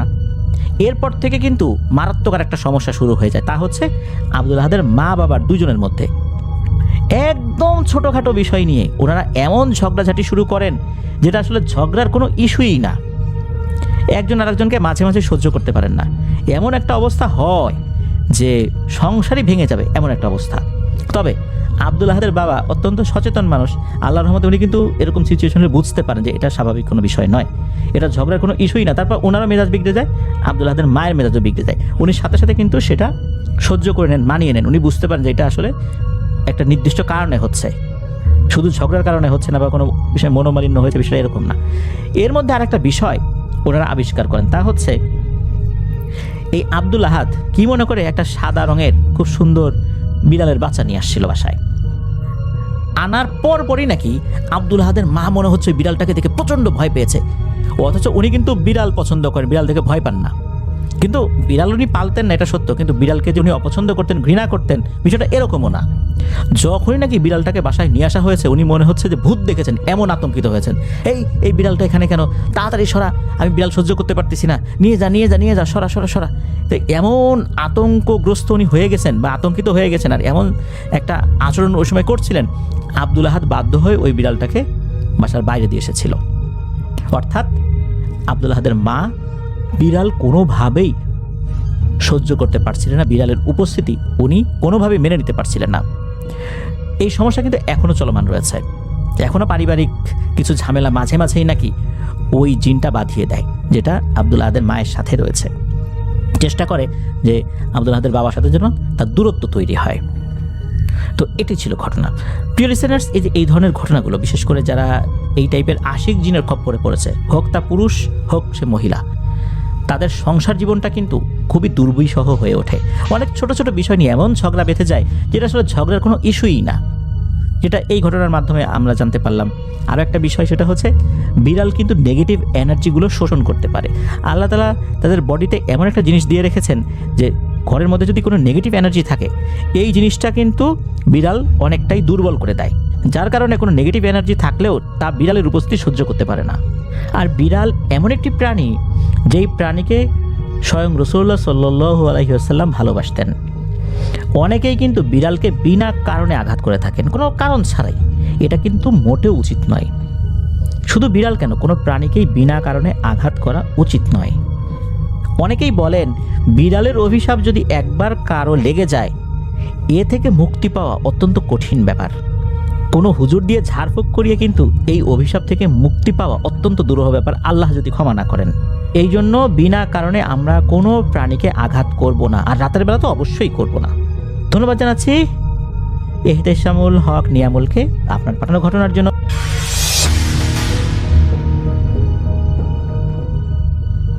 তো আমি চলে যাচ্ছি ফাতেমা আহমেদের ঘটনায়। তো ফাতেমা তার লোকেশন শেয়ার করতে নিষেধ করেছেন, কিন্তু তিনি যেখানে থাকেন সেটা শহর থেকে বেশ দূরে, কাইন্ড অফ রিমোট এলাকায় তার বাসা। একেবারে গাছগাছালি দিয়ে ঘেরা, বেশ অন্যরকম একটা এনভায়রনমেন্ট, আশেপাশে প্রাকৃতিক এনভায়রনমেন্ট। আর এর মাঝেই তাদের বাসা, এবং বাসাটা একটু অন্যরকম, মানে মানুষজন আইসোলেটেড, আশেপাশের যে বাসা সেগুলো কাছাকাছি না, এবং দেখা যাচ্ছে যে সন্ধ্যার পরে ওখানে স্ট্রিট ল্যাম্প ট্যাম্প খুব একটা জ্বলে না, এবং কাছাকাছি বড় বড় উঁচু উঁচু গাছ দেখা যায় দূরে, বাগানের মতো এরকম একটা জায়গা। তো এখানেই মাঝে মাঝে অতি প্রাকৃত কিছু ঘটনা ঘটে, এর মাঝেই কয়েকটা শেয়ার করেছেন ফাতেমা। তো আমি প্রথমটা দিয়ে শুরু করি। প্রথম ঘটনাটা হচ্ছে, প্রথম ঘটনা মানে এটা একটা ঘটনা, এছাড়া অনেক ঘটনা ঘটেছে। তো এই ঘটনাটা হচ্ছে একদিন ফাতেমার আম্মু যাবে ডাক্তারের কাছে। তো ডাক্তারের অফিস একটু দূরে, তাদের বাসা থেকে তো দূরে, সেখান থেকে যেতে হবে। তিনি ডাক্তার বসেনি নাকি রাত 9টায়। তো তিনি ডাক্তার দেখি আস্তে আস্তে হয়তো 10টা 11টা এরকম বেজে যেতে পারে। তো ফাতেমার আব্বু আম্মু গেলেন সেই ডাক্তার দেখাতে। আর বাসায় যেহেতু ফাতেমা, তার ছোট বোন আর তার দাদু আছেন, দাদু বেশ বয়স্ক, তো তাদের বাসায় কাছাকাছি বাসার এক আন্টিকে এবং তার মেয়েকে এনে রেখে গেলেন, রিকোয়েস্ট করে যে ওদের সাথে একটু থাকেন প্লিজ, আমরা চলে আসব। তো ফাতেমারা আছে বাসায়, এবং একেবারে বুঝতে পারছেন যে এরকম নির্জন জায়গায় যখন একটা বাসা থাকে, বাসাটার বাউন্ডারি দেওয়া চারিপাশে, তার বাইরে অনেক উঁচু উঁচু গাছ বেশ দূর পর্যন্ত, এরকম একটা জায়গায়। তো সেই জায়গায় কিন্তু মানে সন্ধ্যার পরে একটা মানে খুব ডিপ নীরবতা নেমে আসে। তো এরকমই একটা ব্যাপার ঘটছিল বাসায়। এরকম বাসাগুলোতে সাধারণত মনে হয় কি যে আলো কমে যায় রাতের বেলা, মানে বাসার ভেতরে যে আলো আছে সেগুলো মনে হয় শুষে নেয়। তো ফাতেমাদের বাসাটাও অনেকটা এইরকম ছিল, এবং বেশ পুরনো বিল্ড একটা বাসা। তো রাতের বেলা টেলিভিশন দেখছে সেই আন্টির মেয়ে, এবং ফাতেমা বসে টেলিভিশন দেখছে। তো রাত 10টার দিকে হঠাৎ মনে হলো যে তার আম্মু ডাক দিল নাম ধরে, যে সে দরজা খুলে দাও। তো যখন দরজা খুলে দিতে বললো, তখন টিভিতে ইম্পর্টেন্ট কিছু একটা দেখাচ্ছিল, মানে কোনো একটা জিনিস চলছিল। তো সেই সময় ফাতেমা একটু কিছুক্ষণ একটা টিভির দিকে তাকিয়েছিল, সে মানে কিছুটা ব্যস্ত হয়ে গেল। তো এর মাঝে তার ছোট বোন বেরিয়ে গেছে, সে খেয়াল করে নাই। তো সে কয়েক সেকেন্ড বা মানে অল্প কিছু সময় টিভিতে তাকিয়ে থেকে আস্তে করে হাঁটা দিল যে আম্মু আসছে, দরজাটা খুলে দিই, বোন একা গেছে, বোন ছোট। তো সে যখন দরজা খুলে বের হয়ে দেখে তাদের যে করিডোরের মাথায় হচ্ছে তাদের একটা দরজা। তো সেই দরজাটা সে টের পেল যে তার বোন খুলছে দরজাটা, সেটা খুলে মেন দরজার দিকে গেছে সেটা খোলার জন্য। তো সেই দরজা যখন খুলতে গেছে, দরজার সামনে যে ফাতেমা কিন্তু পেছনে সে দেখতেছে যে তার বোন দরজার কাছে চলে গেছে, একদম দরজার সামনে গিয়ে কাউকে দেখা যাচ্ছে না, রাতের বেলা ঘুরঘুরটি অন্ধকার, এবং রাতের যে নিস্তব্ধতা, ওখানে শব্দ পাওয়া যাচ্ছে ঝিঝি পোকার ডাক খুব স্ট্রং ভাবে। তাদের বাসার বাইরে হালকা একটা লাল বাতি জ্বালানো ছিল, মানে ফিলামেন্টের বাতি, সেটার আলো একটু পড়ছে সামনে। তো তার বোন যে দরজার সামনে বাইরের দরজাটা ওটা খুলে সে তাকাচ্ছে, বাইরে কিচ্ছু নাই। তো ফাতেমা বলতেছে কি দেখিস? বলে যে না কেউ নাই তো, আম্মু কই, আম্মু ডাক শুনলাম, আম্মু নাই তো। তো ফাতেমাও দরজা খুলে আসলো বোনের পাশে, এসে তাকালো, আসলেই বাইরে কেউ কিছু নেই, একেবারে নিস্তব্ধ রাস্তা, এবং তাদের বাসার যে সামনের চিকন রাস্তা তার ওই পারেই হচ্ছে বেশ গাছগাছালি ঘন, মানে বেশ নিবিড় টাইপের ওই জায়গায়, মানে গাছগাছালি জন্মায় আছে, কেউ নাই, কেমন জানি একটা পরিবেশ, পুরো নীরব। তো তারা আস্তে করে দরজা বন্ধ করে একটু অস্বস্তি ফিল করলো যে একটু স্পষ্ট তারা তার মায়ের শব্দ শুনছে। আর এটা এমনও না যে যেমন অনেক জায়গায় টেন্সড বাসা বাড়ি থাকে, সেখানে একজন বাসায় নক করে অনেক সময় দেখা গেছে তার মা পাশের ফ্ল্যাটে গেছে বা পাশের বাসা কথা বলতে গেছে, এরকমও না। পাশের ফ্ল্যাটের আন্টি, মানে পাশের ফ্ল্যাট না, পাশের বাসার আন্টি তাদের বাসার ভেতরে বসা, সেই বাসাও কিন্তু খানিকটা মানে কিছুটা দূরে গ্যাপে তাদের বাসার থেকে, এর পাশে একটা পুরো ফাঁকা জায়গা। তো তারা দুজন একটু অস্বস্তি ফিল করে তাড়াতাড়ি আবার তালা মেরে ঢুকে আসছে। তো প্রথম গেটটা তালা মেরে তারা যখন ঢুকছে দ্বিতীয় গেটেও যখন তালা মারছে, এই সময় আবার নক হলো দরজায়, ঢিং ঢিং ঢিং। পেছন ফিরে দেখে কেউ নাই, দরজাটা কিন্তু কেউ নক করছে এবং বোঝা যাচ্ছে দরজাটা নড়তেছে তাদের পেছনে, মানে তাদের যেই দরজাটা লক করে আসছে তার পেছনে দরজাটা, মানে প্রথম যে দরজাটা সেটা নড়তেছে। তো দুই বোন একটু অবাক হলো এবং ভয় পেল, কেউ নাই, দরজাটা বোঝা যাচ্ছে হালকা নড়তেছে। কে নক করলো? মানে তার মা হলেও তার এটা করবে না, দাঁড়ায় থাকবে, সেখানে তার বাবাও আছে সাথে। যাই হোক, তারা তাড়াতাড়ি কি করলো, ভয় পেয়ে ঢুকে গেল ঘরে। তারা যেই ঘরে ঢুকছে সাথে সাথে তাদের যে ইমিডিয়েট দরজাটা পেছনের যে লোহার আরেকটা দরজা ছিল মানে গ্রিলের, সেটাও ঢ্যাং ঢ্যাং ঢ্যাং ঢ্যাং করে নক করলো এবং কোনো শব্দ নাই, মনে হলো কেউ ঢ্যাং ঢ্যাং করে নক করলো। দুই বোন ভেতরে ঢুকে এসে বলতেছে কি হইতেছে, কি করতেছে। তারা একটু ভয় পাচ্ছে, এই বাসা সম্পর্কে অনেক কথা তারা জানে যে এই বাসায় এরকম মানুষ ভয় পায়। তো সেই আন্টিকে বললো যে, সেই আন্টি আবার জিজ্ঞেস করতেছে ঘরে এসে যে কি হয়েছে, তোমার আম্মা আসে নাই? বলে যে না। বলে গলা তো শুনলাম। বলে হ্যাঁ আমরাও শুনছি তো, কিন্তু কেউ নাই, বাইরে গেছি। বলে এই যে দরজা নক হইতেছে। সেই আন্টি শুনে আন্টিও হেঁটে গেল, ওদেরকে দেখে যে উকি দিল আন্টিও দরজার বাইরে, দেখলো কেউ নাই, পুরো ফাঁকা, খা খা করতেছে এবং দুইটা দরজার মধ্যে কিন্তু তালা মারা, কেউ নাই। তো ওই আন্টিও একটু ভয় পেয়ে গেল। ভয় পাওয়ার পর তারা সবাই টিভিটার সাউন্ড কমায় রেখে চুপচাপ বসে আছে, মানে কোনো কথা নেই, বার্তা নেই, চুপচাপ বসে আছে। মানে ফাতেমা তার বোনের দিকে তাকায় আছে এবং তার বোন চুপচাপ হাত ধরে রাখছে বোনের।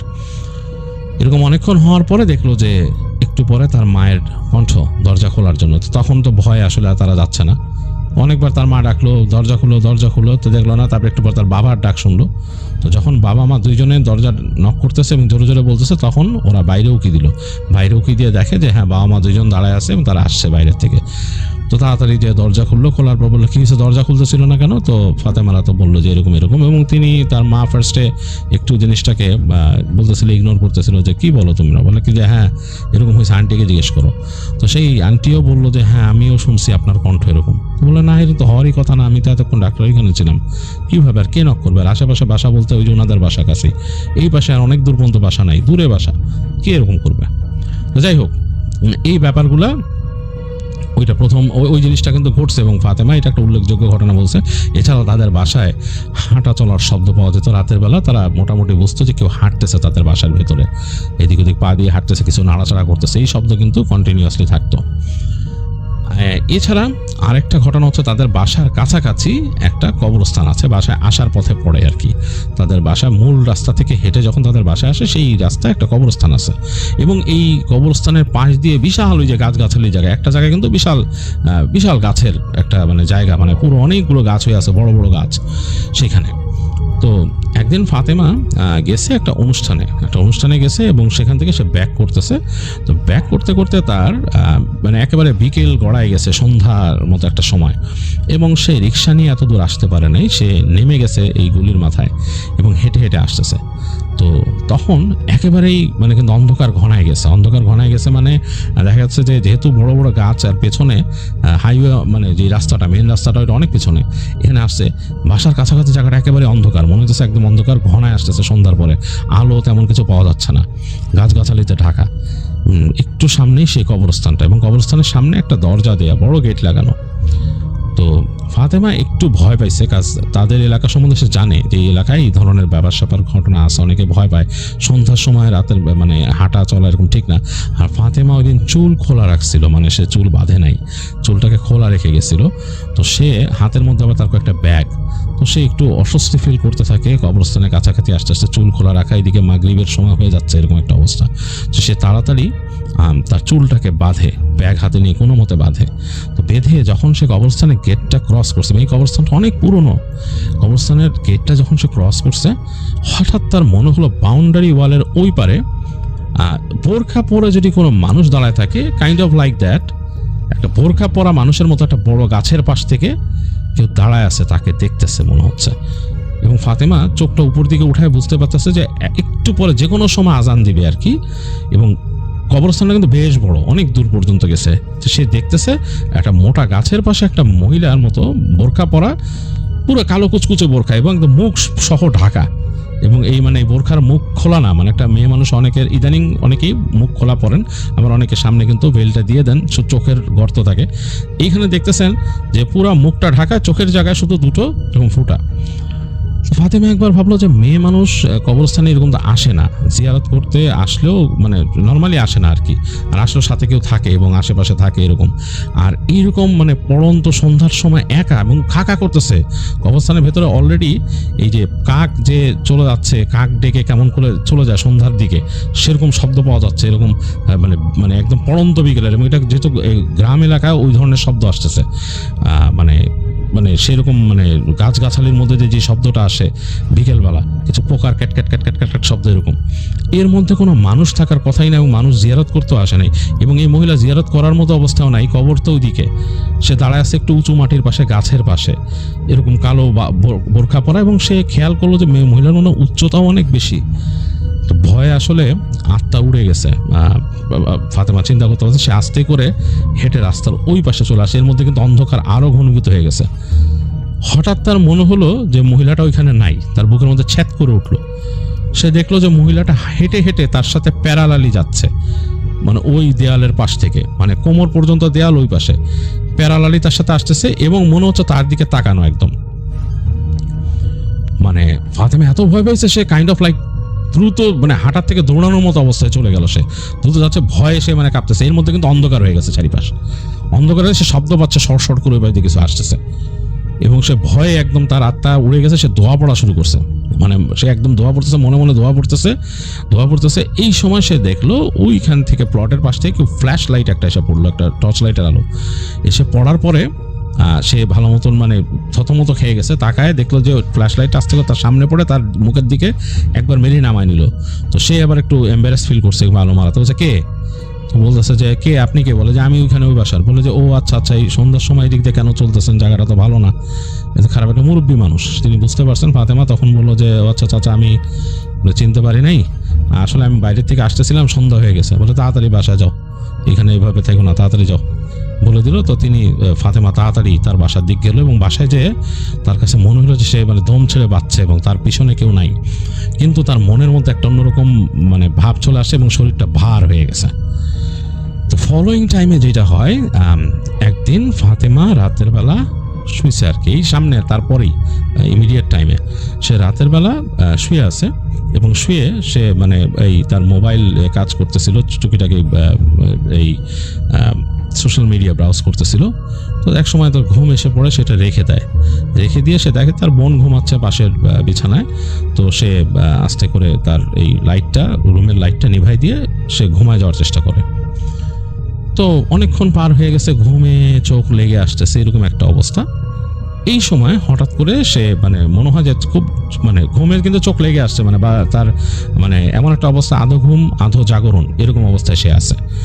এই অবস্থায় হঠাৎ করে সে মনে হলো যে তার বাথরুমের কলটা কেউ ছাড়ছে এবং পানি পড়তেছে পরপর পরপর করে, তার যে বালতিতে পানি পড়তেছে। তো অন্ধকার ঘরের ভেতরে সে ভাবলো যে বোন উঠে গেছে নাকি। তো বাথরুমে তো বোন গেলে তো বোন তো লাইট জ্বালাবে এবং ঘরের মধ্যে একটা আলো আধারি তৈরি হবে, যেহেতু বাথরুমের আলোটা দরজা এখান থেকে হালকা হলেও বেরোবে, এরকম একটা অবস্থা। ফাতেমার পুরা ঘুমটা কেটে যায়। সে চোখ খুলে দেখতেছে ঘরের মধ্যে অন্ধকার, আর আলো আধারি হালকা তৈরি হয়েছে বিকজ অফ জানালার পর্দার ওই পাশ থেকে রাতের আলো আসতেছে এটাতে।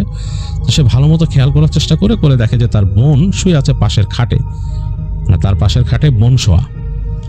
এইবার সে একটু ভয় পেয়ে যায়, কিন্তু বাথরুমে কিন্তু শব্দ হচ্ছে এবং সে বাথরুমের দরজার দিক তাকায়, দেখে বাথরুমের দরজা খোলা এবং অন্ধকার, বাথরুমের মধ্যে অন্ধকার, বাথরুমের দরজা খোলা, ওখানে পানি পড়তেছে, মানে কল ছাড়লে যে পানি পড়ে সেগুলো পটপট করে পড়তেছে। একটু পর শব্দ হলো কেউ যদি কুলি করে, সেরকম শব্দ পানি দিয়ে। প্রচন্ড রকমের ভয় পাইছে আসলে ফাতেমা, আসলে তার মানে গা মানে কাটা দিয়ে উঠছে, সে ভাবতেছে এটা কি হলো। এই সময় সে দেখলো যে তার যে বাথরুমের দরজার কাছে বেশ গাঢ় অন্ধকার টাইপের কিছু একটা অবয়বের মতো সেই গাঢ় এই অন্ধকার ইসের মধ্যে, তার দরজার মধ্যে। এবং এইটা খুব সুইফটলি এসে তার শরীরের উপরে পড়লো, তাকে চেপে ধরলো।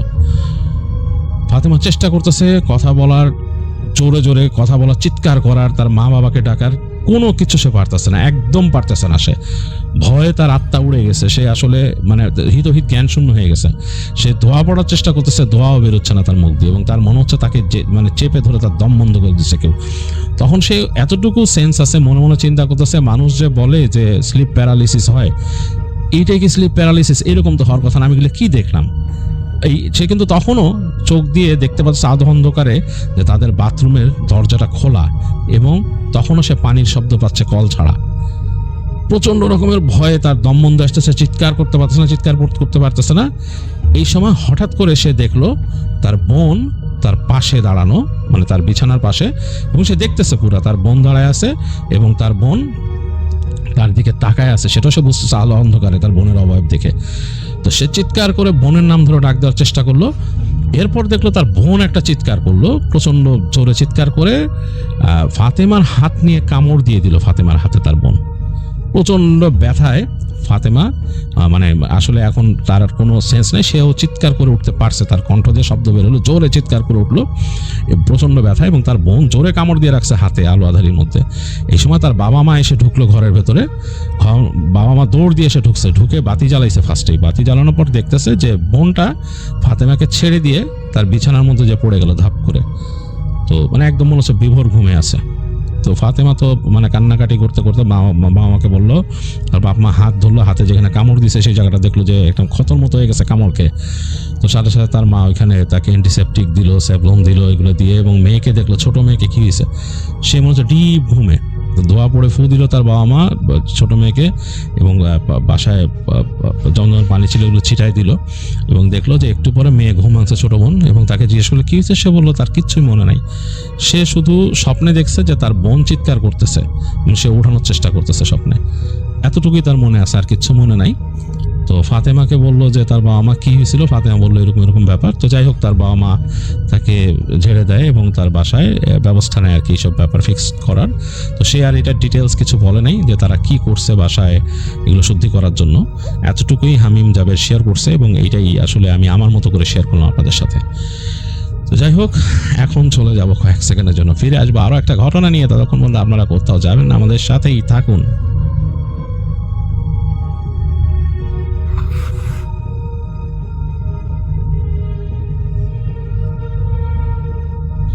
আরও একবার ফিরে এলাম অদ্ভুতটিতে, এবং নিয়ে এলাম আপনাদের জন্য আরও একটি ঘটনা, যেই ঘটনাটি রাজশাহী থেকে আমাদের সাথে শেয়ার করেছেন আনিস চৌধুরী। তো আনিস চৌধুরী তার মামা ফখরুলের একটি ঘটনা আমাদের সাথে শেয়ার করেছেন, এবং আমি চলে যাব আনিসের মামা ফখরুলের ঘটনায় আমার মতো করে শেয়ার করব। আনিসের মামা ফখরুল তিনি বেশ শৌখিন মানুষ ছিলেন। তিনি ছিলেন একটা কলেজের টিচার, এবং এর ফাঁকে তিনি মাছ ধরতে খুব পছন্দ করতেন, এবং খুবই বাস্তববাদী মানুষ ছিলেন। এলোমেলো কোনো কিছুই তিনি শুনতেন না, ভৌতিক ব্যাপারে তার বিশ্বাস ছিল একেবারেই অবিশ্বাসের পর্যায়ে, তিনি এগুলো নিয়ে মাথায় ঘামাতেন না। তো ফখরুল যেহেতু মাছ শিকারী, তার খুব শখ ছিল মাছ ধরার। তিনি বিভিন্ন সময়ে বিভিন্ন জায়গায় মাছ ধরতেন। কোনো সময় পদ্মা নদীতে গেছেন মাছ ধরতে, কোনো সময় কোনো পুকুর পাড়ে বসেছিলেন, এবং এগুলোর ব্যাপারে তিনি একদমই কেয়ার করতেন না। অনেক বন্ধু বলতো যে রাতের বেলা মাছ ধরলে এরকম পিশাচ আসে, এই আসে, এগুলো নিয়ে মাথায় ঘামাতেন না। তিনি বলতেন যে এগুলো সবই গাঁজাখুরি কথা, এগুলো মানুষের বানানো গল্প, তো এগুলা বিশ্বাস করার কিছু নাই। তো এরকম একদিন তিনি আড্ডা দিচ্ছেন, এবং সেই আড্ডায় তার আরও কিছু বন্ধু বান্ধব আসছে, এবং তার কাছাকাছি একটা জেলার থেকে তার এক বন্ধু আসছে, মানে বন্ধুর বন্ধু আর কি, এবং তার নাম ছিল আলম। তো আলম সাহেব এই বিভিন্ন গল্পের ফাঁকে বললেন মাছ ধরার শখ, তার নিজেরও মাছ ধরা খুব শখ, এবং তিনি মাছ ধরেন। তবে একটা জায়গায় তিনি এখনও যান নাই, তার খুব ভয় লাগে ওইখানে মাছ ধরতে, কারণ তাদের এলাকায় প্রচলিত আছে ওইটার পাশে একটা শ্মশান আছে, এবং শ্মশানের পাশে নদীর একটা অংশ গেছে, এবং সেইখানে নাকি মানে মানুষ চাইলেই বড় বড় মাছ ওঠে, কিন্তু এমন এমন ভৌতিক ঘটনা ঘটে যেই ঘটনার জন্য ভয়ে তিনি কখনো ওখানে যান না। তো ফখরুল এই কথা শুনে একটু হেসে দিলেন। তো আলম তখন বলেন যে কি ভাই আপনি হাসছেন? বলে যে হ্যাঁ হাসছি, কারণ আপনারা এইসব জিনিস এখনো বিশ্বাস করেন। আর যদিও এটা কিন্তু 80-র দশকের ঘটনা। তো বলতেছে যে 80-র দশকেও তাদের কাছে তখনকার সময়টাই খুব আধুনিক। তো বলতেছে যে আলম বলতেছে যে ভাই বিশ্বাস না করার কি আছে, এরকম অসংখ্য মানুষের সাথে ঘটছে। আমি নিজেও মাছ ধরতে যে অদ্ভুত জিনিসপত্র দেখছি। তো বলে কীরকম? বলে আমি দেখছি যে পানির নিচ থেকে আলো উঠতেছে। বলে উঠতেই পারে ফসফরাসের আলো। বলে যে না সেরকম না ভাই, আলোটা অন্যরকম, মনে হচ্ছে পানির নিচে আগুন জ্বলতেছে। তখন ফখরুল সাহেব বলে যে না না আসলে পানির নিচে যখন ওই ফসফরাসের আলো দেখবেন দেখে আগুনের মতোই মনে হয়। আপনি আসলে ভাই এগুলা ভ্রান্ত কথা, এগুলা কান দিয়েন না। মাছ ধরবেন, মাছ ধরেন, সাহস করে মাছ ধরবেন, সাহস না থাকলে মাছ ধরবেন কীভাবে? আর এগুলা কিছু না, এইসব আজগুবি কথা। তো আলম একটু মানে মাইন্ড করেন ফখরুল সাহেবের তাচ্ছিল্য ভরা কথাতে, তিনি একটু মাইন্ড করেন। তিনি ওই দিন আর খুব একটা কথা না বলে চলে যান, ওই দিনকার মিটিং থেকে, আড্ডার থেকে আর কি চলে যান। তো এরপরে আলম যেই বন্ধুর মাধ্যমে ফখরুল সাহেবের সাথে বসছিলেন, সেই বন্ধুকে একদিন খবর পাঠান যে যদি তোমার বন্ধু ফখরুলের সাহস থাকে বইলো আসতে, আমি ওই জায়গার আরও মানে খবর নিছি, ওই জায়গাটা যেরকম ভয়ঙ্কর, ওইখানে গেলে মাছ ধরতে গেলে খবরই আছে। যদিও বড় বড় মাছ ধরা পড়ে, হ্যাঁ অনেক মানুষ এখানে আড় মাছ ধরা পড়ছে, বড় বড় আড় মাছ আছে ওখানে, হ্যাঁ আবার অনেকে দেখা গেছে গজার মাছও ধরছে, কিন্তু ওই জায়গা বেশ ভয়ের। তো শোনার পরে ওই বন্ধু মানে বলে আরে সেই আলমকে বলে যে আরে তুই বেটা এগুলা নিয়ে মাথা ঘামাইতেছিস কেন, ও তো এরকম পাগল, এরকমই করে। বলতে বলতে তিনি ফখরুলকে বলেন যে আরে এই আমার আলম বলছিল যে এরকম এরকম ব্যাপার, তুই কি যাবি নাকি ওদের এখানে মাছ ধরতে? বলে আরে মাছ ধরতে আর নিষেধ কোথায়, মাছ তো ধরবই। বলে খারাপ জায়গা বেটা, ভূত টুত আছে। তা তখন ফখরুল সাহেব আরে ধরো কোনো ভূত টুত এগুলো আমি বিশ্বাস করি না, তুই ভালো মতনই জানিস। বলে আলম কিন্তু তোর চ্যালেঞ্জ দিছে। বলে অসুবিধা নাই, তুই আলমকে বলিস আমি যাব, তুই যাবি সাথে? তো বলছে আচ্ছা আমি যাবো, কিন্তু আমি তোদের সাথে মাছ ধরাধরিতে নাই, তোরে নিয়ে যাবো না বেড়াইতে ওদের ওখানে, তারপর আমরা যা হবার করবো না, ঘুরবো টুরবো একটু মজা করবো, এটাই। যাই হোক তারা যথারীতি একটা এরকম সময় সেট করে তারা চলে যায়, এবং এই সময়টা ছিল ফেব্রুয়ারির দিকে, মানে তখন শীত পড়ে যাচ্ছে এরকম একটা অবস্থা, শীত। এবং গ্রামের দিকে তখন 80-র দশকে শীত কিন্তু থাকতো, কিন্তু ফেব্রুয়ারির দিকে তাও পড়ে যাচ্ছে শীত, কম গ্রামের মানুষের এতটা গায়ে লাগে না। তো ফখরুল সাহেব তার বন্ধুকে নিয়ে, তার যে বন্ধু ছিল তার নাম ছিল আজহারকে নিয়ে ফখরুল সাহেব গেছেন সেই বন্ধু, এবং সে আলম এসে দেখা করলো কি অবস্থা। তো বেশ ভালোই তাদের লাগলো, কারণ আলমদের যে বাড়িতে আলম নিয়ে আসছে তাকে, আলমদের এক আত্মীয়র বাড়ি আর কি, সেটা ওই গ্রামের সেই নদীর কাছাকাছি জায়গা, এবং সেই জায়গাতে তখনও বিদ্যুৎ আসে নাই। তো জায়গাটা দেখে ফখরুল সাহেব খুব খুশি হয়ে গেলেন, কারণ দেখা যাচ্ছে যে মানে একটা অ্যাডভেঞ্চারাস একটা এনভায়রনমেন্ট। যদিও তিনি এই ভূত প্রেত বিশ্বাস এগুলো নিয়ে বিশ্বাস করেন না, বাট অ্যাডভেঞ্চার খুব পছন্দ করতেন। তো তিনি সেই আলম সাহেবকে বলেন যে বাহ খুব সুন্দর একটা জায়গা আনছেন, এখানে রাতের বেলা বসে গল্প করতে, মাছ ধরতে যেতে খুব মজা লাগবে। তো আলম বলে যে জি ভাই, আমি কিন্তু আরেকবার আপনাকে সাবধান করে দিচ্ছি যে যেখানে যাচ্ছি জায়গা কিন্তু সুবিধার না। তো বলে যে না না অসুবিধা নেই। তো আজহার যিনি আছেন তিনি বলেন যে মাছ ধরলে কিন্তু তোমরা ধরবা, আমি রাতের বেলা ঘুম দিব, মাছ ধরে এসে তোমরা যখনই আসো নক করলে দরজা খুলে দিব। বলছে আচ্ছা ঠিক আছে।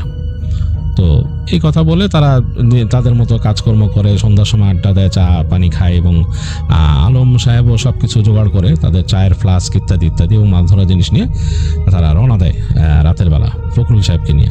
তো ফখরুল সাহেব আর আলম সাহেব দুজন যাচ্ছেন, আর আজহার তাদের বন্ধু যে সে ঘুমায় আছে। তো দুজন হেঁটে যাচ্ছে, তাদের হাতে বালতি এবং তাদের সাথে ওই সেই মাছ ধরার ছিপ ইত্যাদি আদার ইত্যাদি ইত্যাদি নিচ্ছেন, এগুলো নিয়ে তারা যাচ্ছেন।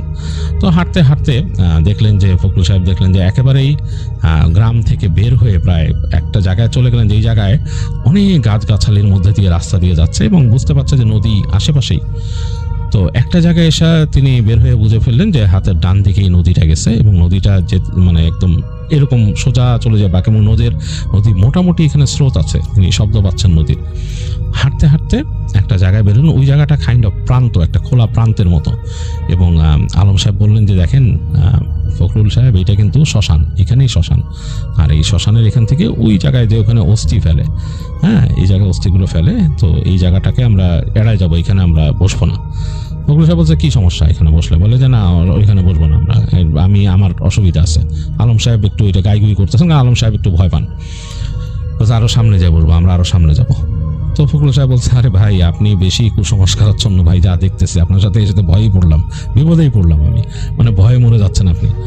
তো আলম এটার গায়ে মাখে না, সে তারপরও হাঁটা দেয়। তো তারা একদম হাঁটতে হাঁটতে, তখন আকাশে চাঁদ আছে এবং পূর্ণিমা না, মানে এটা ক্ষয়িষ্ণু চাঁদ, এই চাঁদের আলো এসে পড়ছে, পানি কুলকুল করে বাড়ি খাচ্ছে এসে পারে। তো যেই জায়গাতে তারা অস্থি বিসর্জন দেয় তার থেকে আরও সামনে চলে আসছে একটা জায়গায়, ওই জায়গায় এসে দেখা যাচ্ছে কিছু গাছের ডালপালা বাঁকা হয়ে পানিতে পড়ে গেছে এবং সেই ডালপালার মধ্যে কোনো পাতা নাই, শুকনা একদম খটখটে, মনে হচ্ছে চাঁদের আলোতে আরও কিম্ভূত কিমাকার লাগতেছে গাছটারে, মানে একটা পৈশাচিক একটা লুক, এই গাছটার মধ্যেই একটা পৈশাচিক মানে ভৌতিক লুক একটা গাছটার। তো ফখরুল সাহেব বলতেছে, বাহ, আপনি তো ঘুরে ফিরে আমাকে ইচ্ছা করে এমন জায়গায় আনতেছেন যেখানে দেখে মানে ভৌতিক একটা জায়গা মনে হয়। তো আলম সাহেব বলতেছে, না না, আসলে আমার এরকম কোনো ইন্টেনশন নাই, আমি জায়গাটা আপনাকে অবশ্যই চ্যালেঞ্জ করে আনছি, কারণ এই জায়গায় আমি আসতাম না মাছ ধরতে, এই আপনার জন্যই আসা। আমি নিজেও মাছ ধরি অনেক, আমি শখের বৈশাল, আমি তারপরও আপনার কথা চিন্তা করে এখানে আসছি যে আপনি যে বলেন ভূত প্রেত নাই, আপনাকে একটু এই জায়গাটা মানে দেখাই যে কেমন, এখানে আমরা যে দেখবোই এমন তো কোনো কথা নাই। বলছে, না না, এরকম কিছু নাই। তো যাই হোক, দুজনে বসে একটা জায়গায়, তো বলছে, তাহলে এক কাজ করি ভাই, একসাথে বসলে তো সেই ভয় পাওয়া এরকম হলো না, এটা তো আপনি যেই উদ্দেশ্যে আনছেন সেই ভয় পাওয়ার উদ্দেশ্যটা তো হলো না। এক কাজ করি, দুজন একটু দূরে দূরে বসি, আমি এই পাশে বসি, আমি ওই যে এখান থেকে ওই পাশে শ্মশানের কাছাকাছি জায়গাটায় বসি, ফখরুল সাহেব দেখাচ্ছেন যে এই জায়গায় বসি, আর আপনি ওইখানে বসেন। বলে, ঠিক আছে, কোনো অসুবিধা নেই। তো দুজনের মতো বসলো এবং হারিকেন তাদের কাছে ছিল একটাই, সেই হারিকেনটা জ্বালায় বসলো। হারিকেন না জ্বালাইলেও চলতো, চাঁদের আলো তো মোটামুটি ভালোই, খোলা প্রান্তের দিকে চাঁদের আলো পড়তেছে, নদীর পানিতে চাঁদের আলো রিফ্লেক্ট করতেছে, মানে বেশ সুন্দর একটা পরিবেশ। এর মাঝে দুইজনই তাদের মতো সেই তাদের বড়শিতে আদার দিয়ে পানিতে ফেলে মানে বসে আছে। ফখরুল সাহেব চিন্তা করতেছে, আলম সাহেবের সাথে তাদের মধ্যে একটু খোঁচাখুচি সম্পর্ক হয়ে গেছে আর কি, মনে মনে, যে আমি যদি মানে ও আমাকে ভয় দেখাইতে আনছে, হ্যাঁ, আর আমি যদি ওকে এখন এটা বলি ও কি ফিল করবে, সেই তার ইচ্ছা করতে খোঁচা দিতে আর কি। তো যাই হোক, ধূমপানের অভ্যাস ছিল, ফখরুল সাহেব ধূমপান করতেছেন আর দূরে দেখতেছেন যে আলম সাহেব বসে আছে এখানে। তো অনেকক্ষণ তিনি বসে আছেন, তার কোনো মাছে মানে তার ওখানে করতেছে না, তার ওই যে ফাটনা নড়ে না। বেশ খানিকক্ষণ পর ফখরুল সাহেবের ফাটনা ফাট করে নড়লো এবং দেখলো যে বড়শিতে বুঝলেন টান। তিনি তাড়াতাড়ি ওই মাছ ধরার কি উঠছে দেখার চেষ্টা করতেছেন, তিনি খেলানো শুরু করলেন। খেলতে তিনি এরকম উঠাচ্ছেন, টানতেছেন। এরকম সময় তিনি আসলেই একদম যখন নাকি মাছটাকে এইভাবে টেনে নিয়ে আসছেন কাছে, তিনি বুঝতে পারছেন তার এখানে বেশ বড় মাছ ধরা পড়ছে। তো তিনি আরও ভালো মতন এটাকে ট্রাই করলেন টানা, টেনে যখন নাকি একদম নিয়ে আসছেন কাছে, পাড়ের কাছে, যে তিনি বুঝতেছেন, তিনি ঘাই দেখেই বুঝতেছেন বিশাল বড় মাছ। তো তিনি ওই তার বালতিটা যেটা ছিল সেই বালতিটাই চোবায় মাছটাকে এবার উঠায় ফেলানোর চেষ্টা করলেন, পানিতে একটা পা দিয়ে উঠায় ফেলছেন। দেখলেন যে বেশ বড় একটা আড় মাছ উঠছে এবং মাছটার মিনিমাম ওজন 3-4 কেজির উপরে হবে, বেশ বড়, মানে এটা তিনি এক্সপেক্টই করেন নাই, তিনি এক্সপেক্টই করেন নাই যে এরকম একটা বড় মাছ এইভাবে পেয়ে যাবেন। তো খুশিতে তিনি মানে সাউন্ড করে উঠলেন, তিনি ডাকতেছেন, এই আলম, এদিকে আসেন, বলে তাকে বলতে তাকায় মাছটাকে উঠায় নিয়ে আসছেন তিনি উপরে। দেখলেন কেউ নাই, দূরে ওই আলমের যেখানে বসেছিল গাছের কাছে সেখানে কেউ নাই, আলমের বড়শিটা কিন্তু পাতা আছে, আলম সাহেব নাই। তো তখন ফখরুল সাহেব চিন্তা করলেন, যা এই বেটা হয় আমার ভয় দেখাইতে চাচ্ছে, অথবা এই লোকটা গেছে ওইদিকে কোথাও, হয়তো কোনো কাজেও যেতে পারে, নিজের প্রকৃতির ডাকে সাড়া দিতেও যেতে পারে। যাই হোক, তিনি মাছটা উঠায় খুব খুশি, মনে করছেন যে এই একটু পরেই তো করব, মানে আলম সাহেব আসলে দেখাবো আর কি যে আমি মাছ পাইছি। তো যে বালতিটায় সহ রাখলেন, বালতির মধ্যে মাছটা নড়াচড়া করতেছে, থপ করে শব্দ হচ্ছে। তো তিনি আবার তার সেই রেডি করলেন, আদার রেডি করে আবার তিনি বড়শি ফেলে বসছেন। এবার চিন্তা করতেছেন যে আবার তিনি ধরবেন, মানে কিছুক্ষণ যেতে না যেতেই আবার মাছের বাইট। তো তিনি আবার ওরকম গেলেন যে খেলায় নিয়ে আসেন এবং তিনি মানে মোটামুটি বুঝতে পারছেন যে বেশ ভালোই বড় মাছ উঠছে। তো যে একদম তিনি পানির মধ্যেই নেমে গেলেন, হাঁটুখানিক পানির মধ্যে, এবং নেমে টেনে মাছটাকে তুললেন। দেখলেন যে আগেরটার মতোই বড় আরেকটা মাছ নিয়ে 2টা মাছকেই তিনি ওখানে রাখলেন। রেখে তিনি হাঁপাচ্ছেন, বুঝলেন যে বেশ পরিশ্রম হয়ে গেল এবং তাকায় দেখলেন যে আলম সাহেব নাই। চাঁদটা অনেকটা মেঘে ঢেকে যাচ্ছে, মানে মেঘ যাচ্ছে চাঁদের উপর দিয়ে, আলম সাহেব নেই। মাঝে মাঝে অন্ধকার হয়ে যাচ্ছে, যেহেতু চাঁদ ঢেকে যায়, শুধু আকাশের আলো ছাড়া কিছু দেখা যায় না। চিন্তা করলেন আবার আদার দিয়ে ফেলবো নাকি আলমের জন্য ওয়েট করব। আলম সাহেবকে এখন দেখলে বোঝাইতাম যে ভাই, আপনার এই ভৌতিক জায়গায় এসে আমি একের পর এক মাছ ধরতেছি। তো এই চিন্তা করতে তিনি ভাবলেন যে আমি একটা ধূমপান করি। তো উনি আস্তে করে ওনার বসিটাকে এবার আদার না ফেলে তিনি ধূমপান শুরু করলেন। ধূমপান যখন করতেছেন, একটু পরে তিনি কিছুক্ষণ পর দেখলেন যে ওইখান থেকে কেউ একজন আসতেছে হেঁটে। তো তিনি বুঝলেন যে আলম সাহেব আসতেছে, এসে একদম কাছাকাছি আসলো। আসার পরে তিনি বলতেছেন যে, দেখছেন কি ধরছি, দেখেন, বালতিতেও কি দেন। দেখেন বালতিতেও কি ধরছি। তো দেখলো যে ওই আলম সাহেব বালতিটা দেখতেছে, দেখে তাকে বলতেছে যে ভালোই তো ধরছেন, ইস্পাতের মতো মাছ, খুব সুন্দর, এক কাজ করে আমার বন্ধুকে দেখাই নিয়ে আসি। তো ফখরুল সাহেব বলে আপনার বন্ধু মানে? আসলাম তো আপনি আর আমি, আর কোন বন্ধু? আছে আমার এক বন্ধু আছে ওইখানে, ওর এখানেই ছিলাম, ওকে দেখাই নিয়ে আসি আপনার মাছগুলো। তো ফখরুল সাহেব চিন্তা করলেন যে আসছি তো ওনার ওইখানে, আর কি আছে, মাছ দেখাইতে নিতেই পারে, কাঁচা যান দেখাই নিয়ে আসেন। বলে সেই বালতিটাকে নিয়েই হেঁটে চলে গেলেন আলম সাহেব ওইদিকে যাচ্ছে। ফখরুল সাহেব ধূমপান করতেছে, একটু পরে তাকায় দেখলেন যে আলম সাহেব হেঁটে ওইদিকে একটা মানে ঝোপের মতো আছে, জঙ্গলের মতো, ওদিকে যাচ্ছে। তো তিনি চিন্তা করলেন যে ওইখানে ঝোপের মধ্যে তার কোন বন্ধু, মাছ ধরলে তো আশেপাশে থাকবে, কিসের বন্ধু এখানে, কি ব্যাপার? কিছুক্ষণ চিন্তা করতে করতে তিনি একটু মানে এইবার অস্বস্তি ফিল করতেছেন। আসলে তিনি তো বিশ্বাস করেন না, ভূত প্রেত এগুলো নিয়ে তার মধ্যে কোনো নাই, কিন্তু একটু অস্বস্তি ফিল করতেছেন। তো অস্বস্তি ফিল করতে করতে তিনি তার হাতের যেই সিগারেটটা ছিল সেটা ফেলে দিয়ে তিনি একটা সিগারেট ধরা এবার তিনি হাঁটতেছেন। হেঁটে চিন্তা করেন যে আলম যেদিকে গেছে ওদিকে যাই, দেখি তার কোন বন্ধু, কি পরিচয় হয়ে আর একটু মজাও করি, আলমকে একটু খেপানো হবে, একটু মানে খোঁচা মেরেও আসবো আর কি। তো বলে হাঁটতে হাঁটতে যাচ্ছেন। তো তিনি হাঁটতে হাঁটতে যাচ্ছেন আর চিন্তা করতেছেন যে এই জায়গাতে যাচ্ছি, এই জায়গাতে কেউ নাই রে ভাই, পুরা একটা বিস্তীর্ণ জায়গা, সামনে হচ্ছে গাছগাছালি দেখা যাচ্ছে, পুরো একটা বনাঞ্চলের মতো জায়গায়, গাছে মানে বড় একটা উডস যেরকম হয় সেরকম।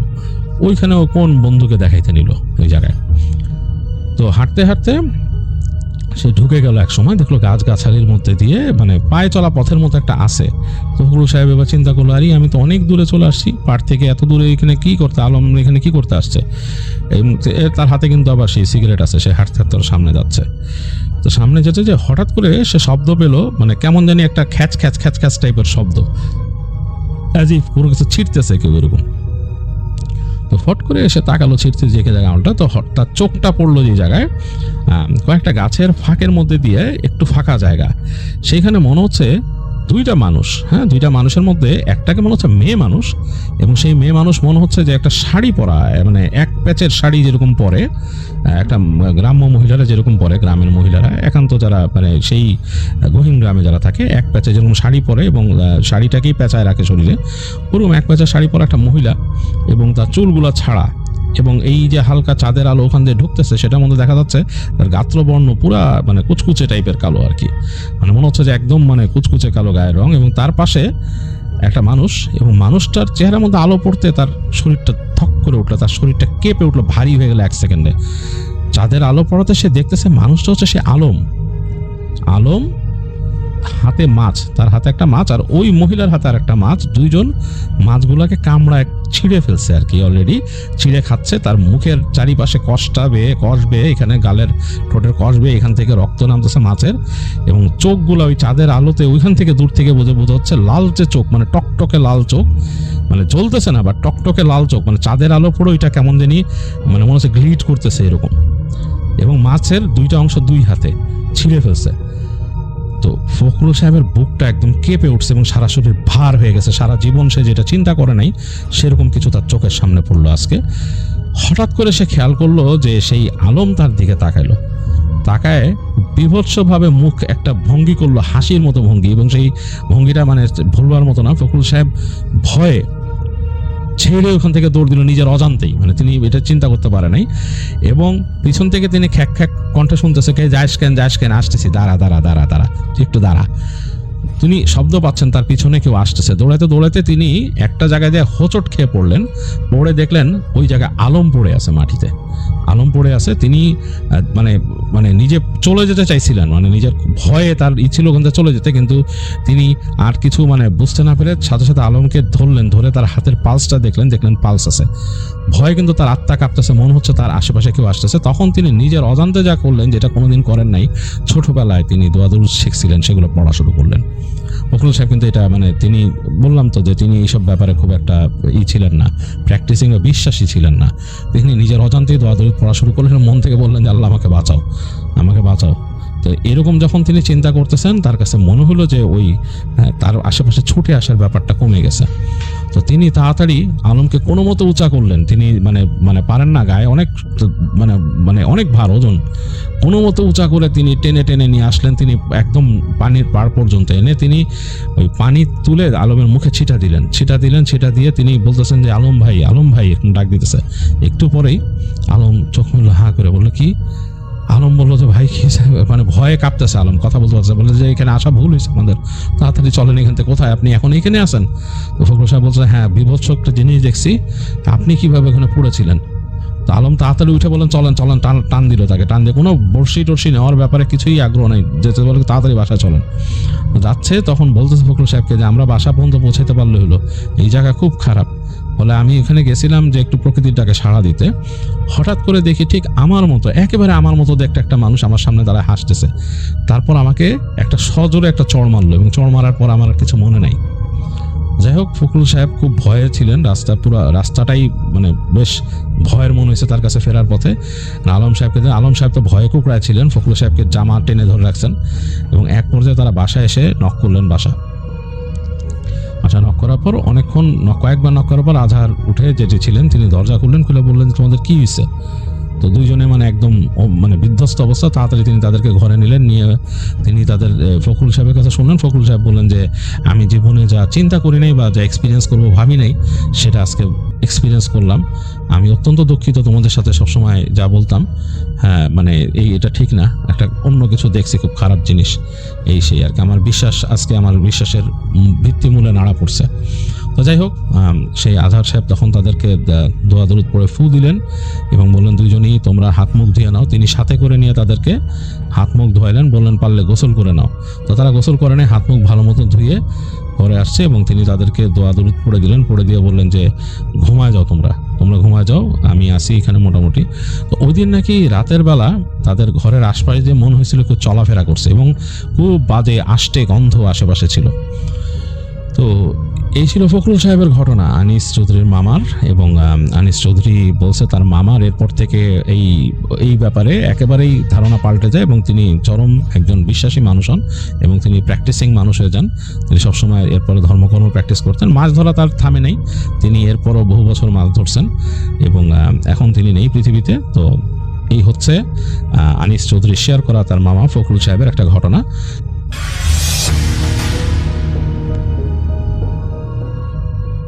ইমন তার ইমেলে লিখেছেন, আসসালামু আলাইকুম ইমরান ভাই, আপনি কেমন আছেন? আশা করি আপনি এবং সমস্ত সুধীরা ভালো আছে। আমিও ভালো আছি আলহামদুলিল্লাহ। ইমরান ভাই, আমি ইমন, আমি ঢাকায় থাকি। আজ আমি আপনাকে যে ঘটনাটি বলবো সেটি আমি শুনেছিলাম আমাদের পাশের ফ্ল্যাটের এক বড় ভাইয়ের কাছে। তিনি যে ঘটনাটি আমার সাথে শেয়ার করেছেন সেটি ঘটেছিল তার কোনো এক পরিচিত লোকের সাথে, অ্যাম্বুলেন্স ড্রাইভার। তার নাম মোহাম্মদ আলামিন। আমি বেশি কথা না বাড়িয়ে সরাসরি মূল ঘটনায় চলে যাচ্ছি। ঘটনাটি আপনাকে ঠিক সেইভাবে লিখে পাঠাচ্ছি যেভাবে আলামিন নিজে মুখে বলেছিলেন। বলছেন আলামিন, এই শহরের রাস্তায় অ্যাম্বুলেন্সের স্টিয়ারিং ধরে জীবনটা পার করে দিলাম। জীবনের অর্ধেক সময় কেটেছে এই পেশায়। আমার বাবাও একজন অ্যাম্বুলেন্স ড্রাইভার ছিলেন। এই পেশার প্রতি এক ধরনের টান, এক ধরনের চাপ আগে থেকেই ছিল। বাবার হাত ধরে আমার ড্রাইভিং শেখা।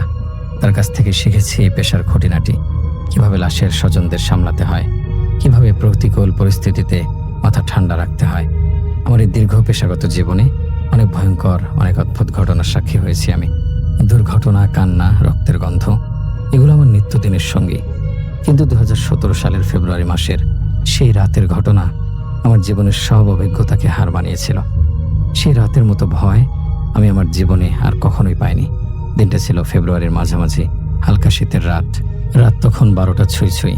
হসপিটাল থেকে একটা এমার্জেন্সি কল পেলাম, একটা লাশ ডেলিভারি দিতে হবে গন্তব্য শহরের অন্য প্রান্তে, বেশ খানিকটা দূরের পথ। সেদিন আমার দুর্ভাগ্যই বলতে হবে, আমার হেল্পার ছুটিতে ছিল, কিন্তু লাশটা এমার্জেন্সি পৌঁছে দিতে হবে, তাই একাই রওনা দিলাম। মর্গ থেকে কাগজপত্র সব ঠিকঠাক করে যখন লাশটা অ্যাম্বুলেন্সে তুললাম, তখন খেয়াল করলাম লাশটা একজন মধ্যবয়স্ক মহিলার। কিভাবে মারা গিয়েছিলেন তা আমি জানি না, আর জিজ্ঞেস করার প্রয়োজনও মনে করিনি। আমার কাজ লাশ ঠিকানায় পৌঁছে দেয়া। মহিলার পরিবারের 2 জন লোক হাসপাতালে ছিলেন, কিন্তু তাদের নাকি জরুরি কোনো এক কারণে তখনই চলে যেতে হয়েছে। তারা অনুরোধ করে গেলেন আমি যেন সাবধানে লাশটা পৌঁছে দেই। আমি তাদের আশ্বস্ত করলাম একা হলেও আমার সমস্যা হবে না, এমন কাজ আমি আগেও করেছি। অ্যাম্বুলেন্স স্টার্ট করে হসপিটাল থেকে বের হয়ে হাইওয়েতে উঠলাম। রাত বাড়ার সাথে সাথে রাস্তাঘাট ফাঁকা হয়ে আসছিল। হেডলাইটের আলোয় কুয়াশা কেটে আমি এগিয়ে চলছি। সবকিছু স্বাভাবিক ছিল, কিন্তু প্রায় 20 মিনিট ড্রাইভ করার পর হঠাৎ একটা অদ্ভুত জিনিস খেয়াল করলাম। আমার মনে হলো গাড়িটা ভারী হয়ে গেছে। ব্যাপারটা ঠিক বোঝাতে পারবো না, মনে হচ্ছে যেন কেউ আমার অ্যাম্বুলেন্সের পেছনে চেপে ধরেছে। আমি অ্যাক্সিলারেটরে চাপ দিচ্ছি, ইঞ্জিন শব্দ করছে, কিন্তু গাড়িটা যেন এগোতে চাইছে না। স্পিড কিছুতেই 60-এর উপরে উঠছে না।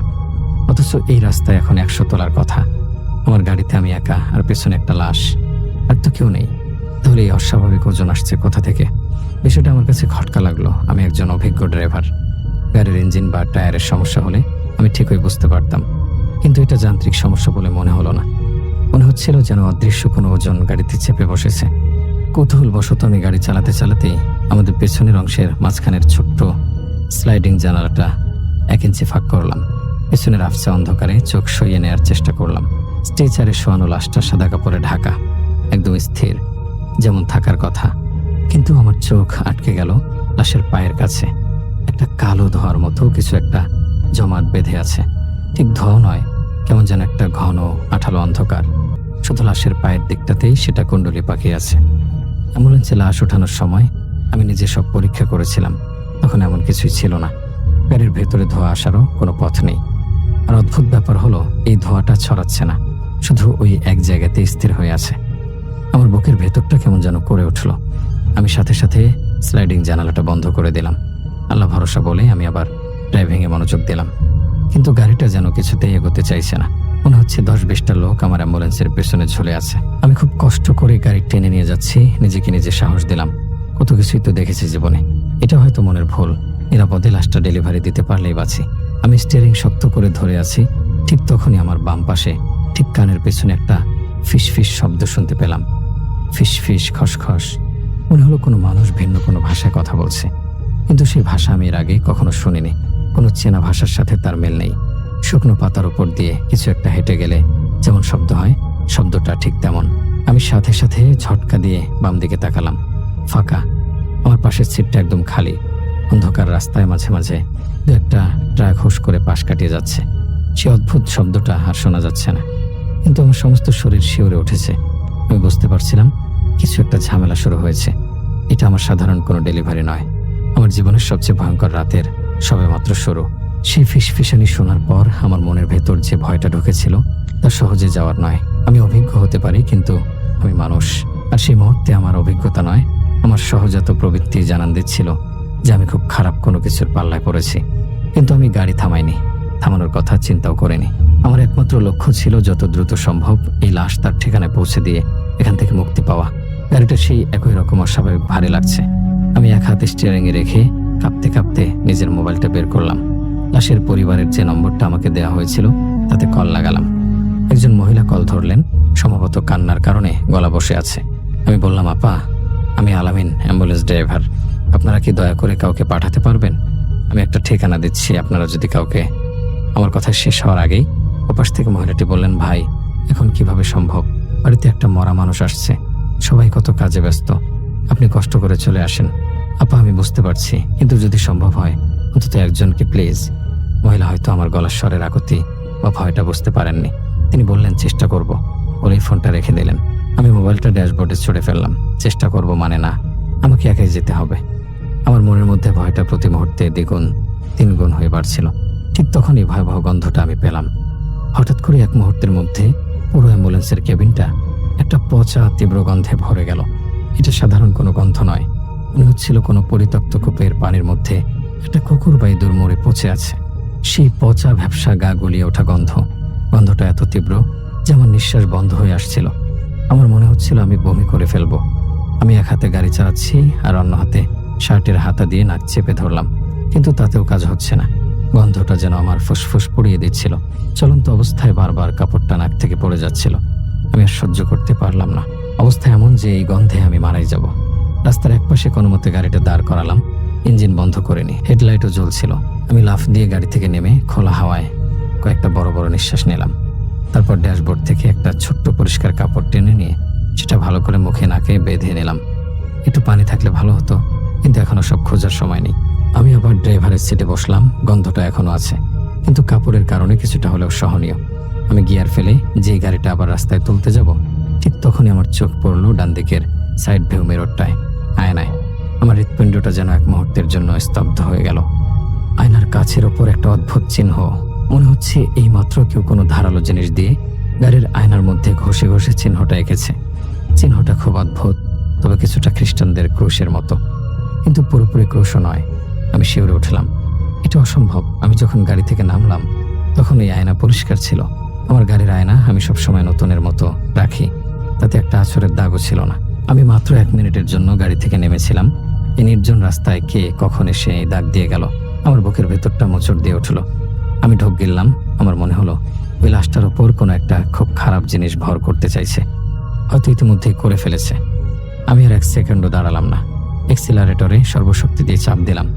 গাড়িটা গঙ্গাতে গঙ্গাতে চলতে শুরু করলো। আমি পাগলের মতো সামনে পেছনে তাকাচ্ছি।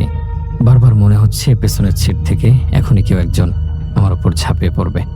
আমি সামনে তাকাচ্ছি, আবার 1 সেকেন্ডের জন্য রিয়ার ভিউ মিররে ভেতরের আয়নায় চোখ রাখছি।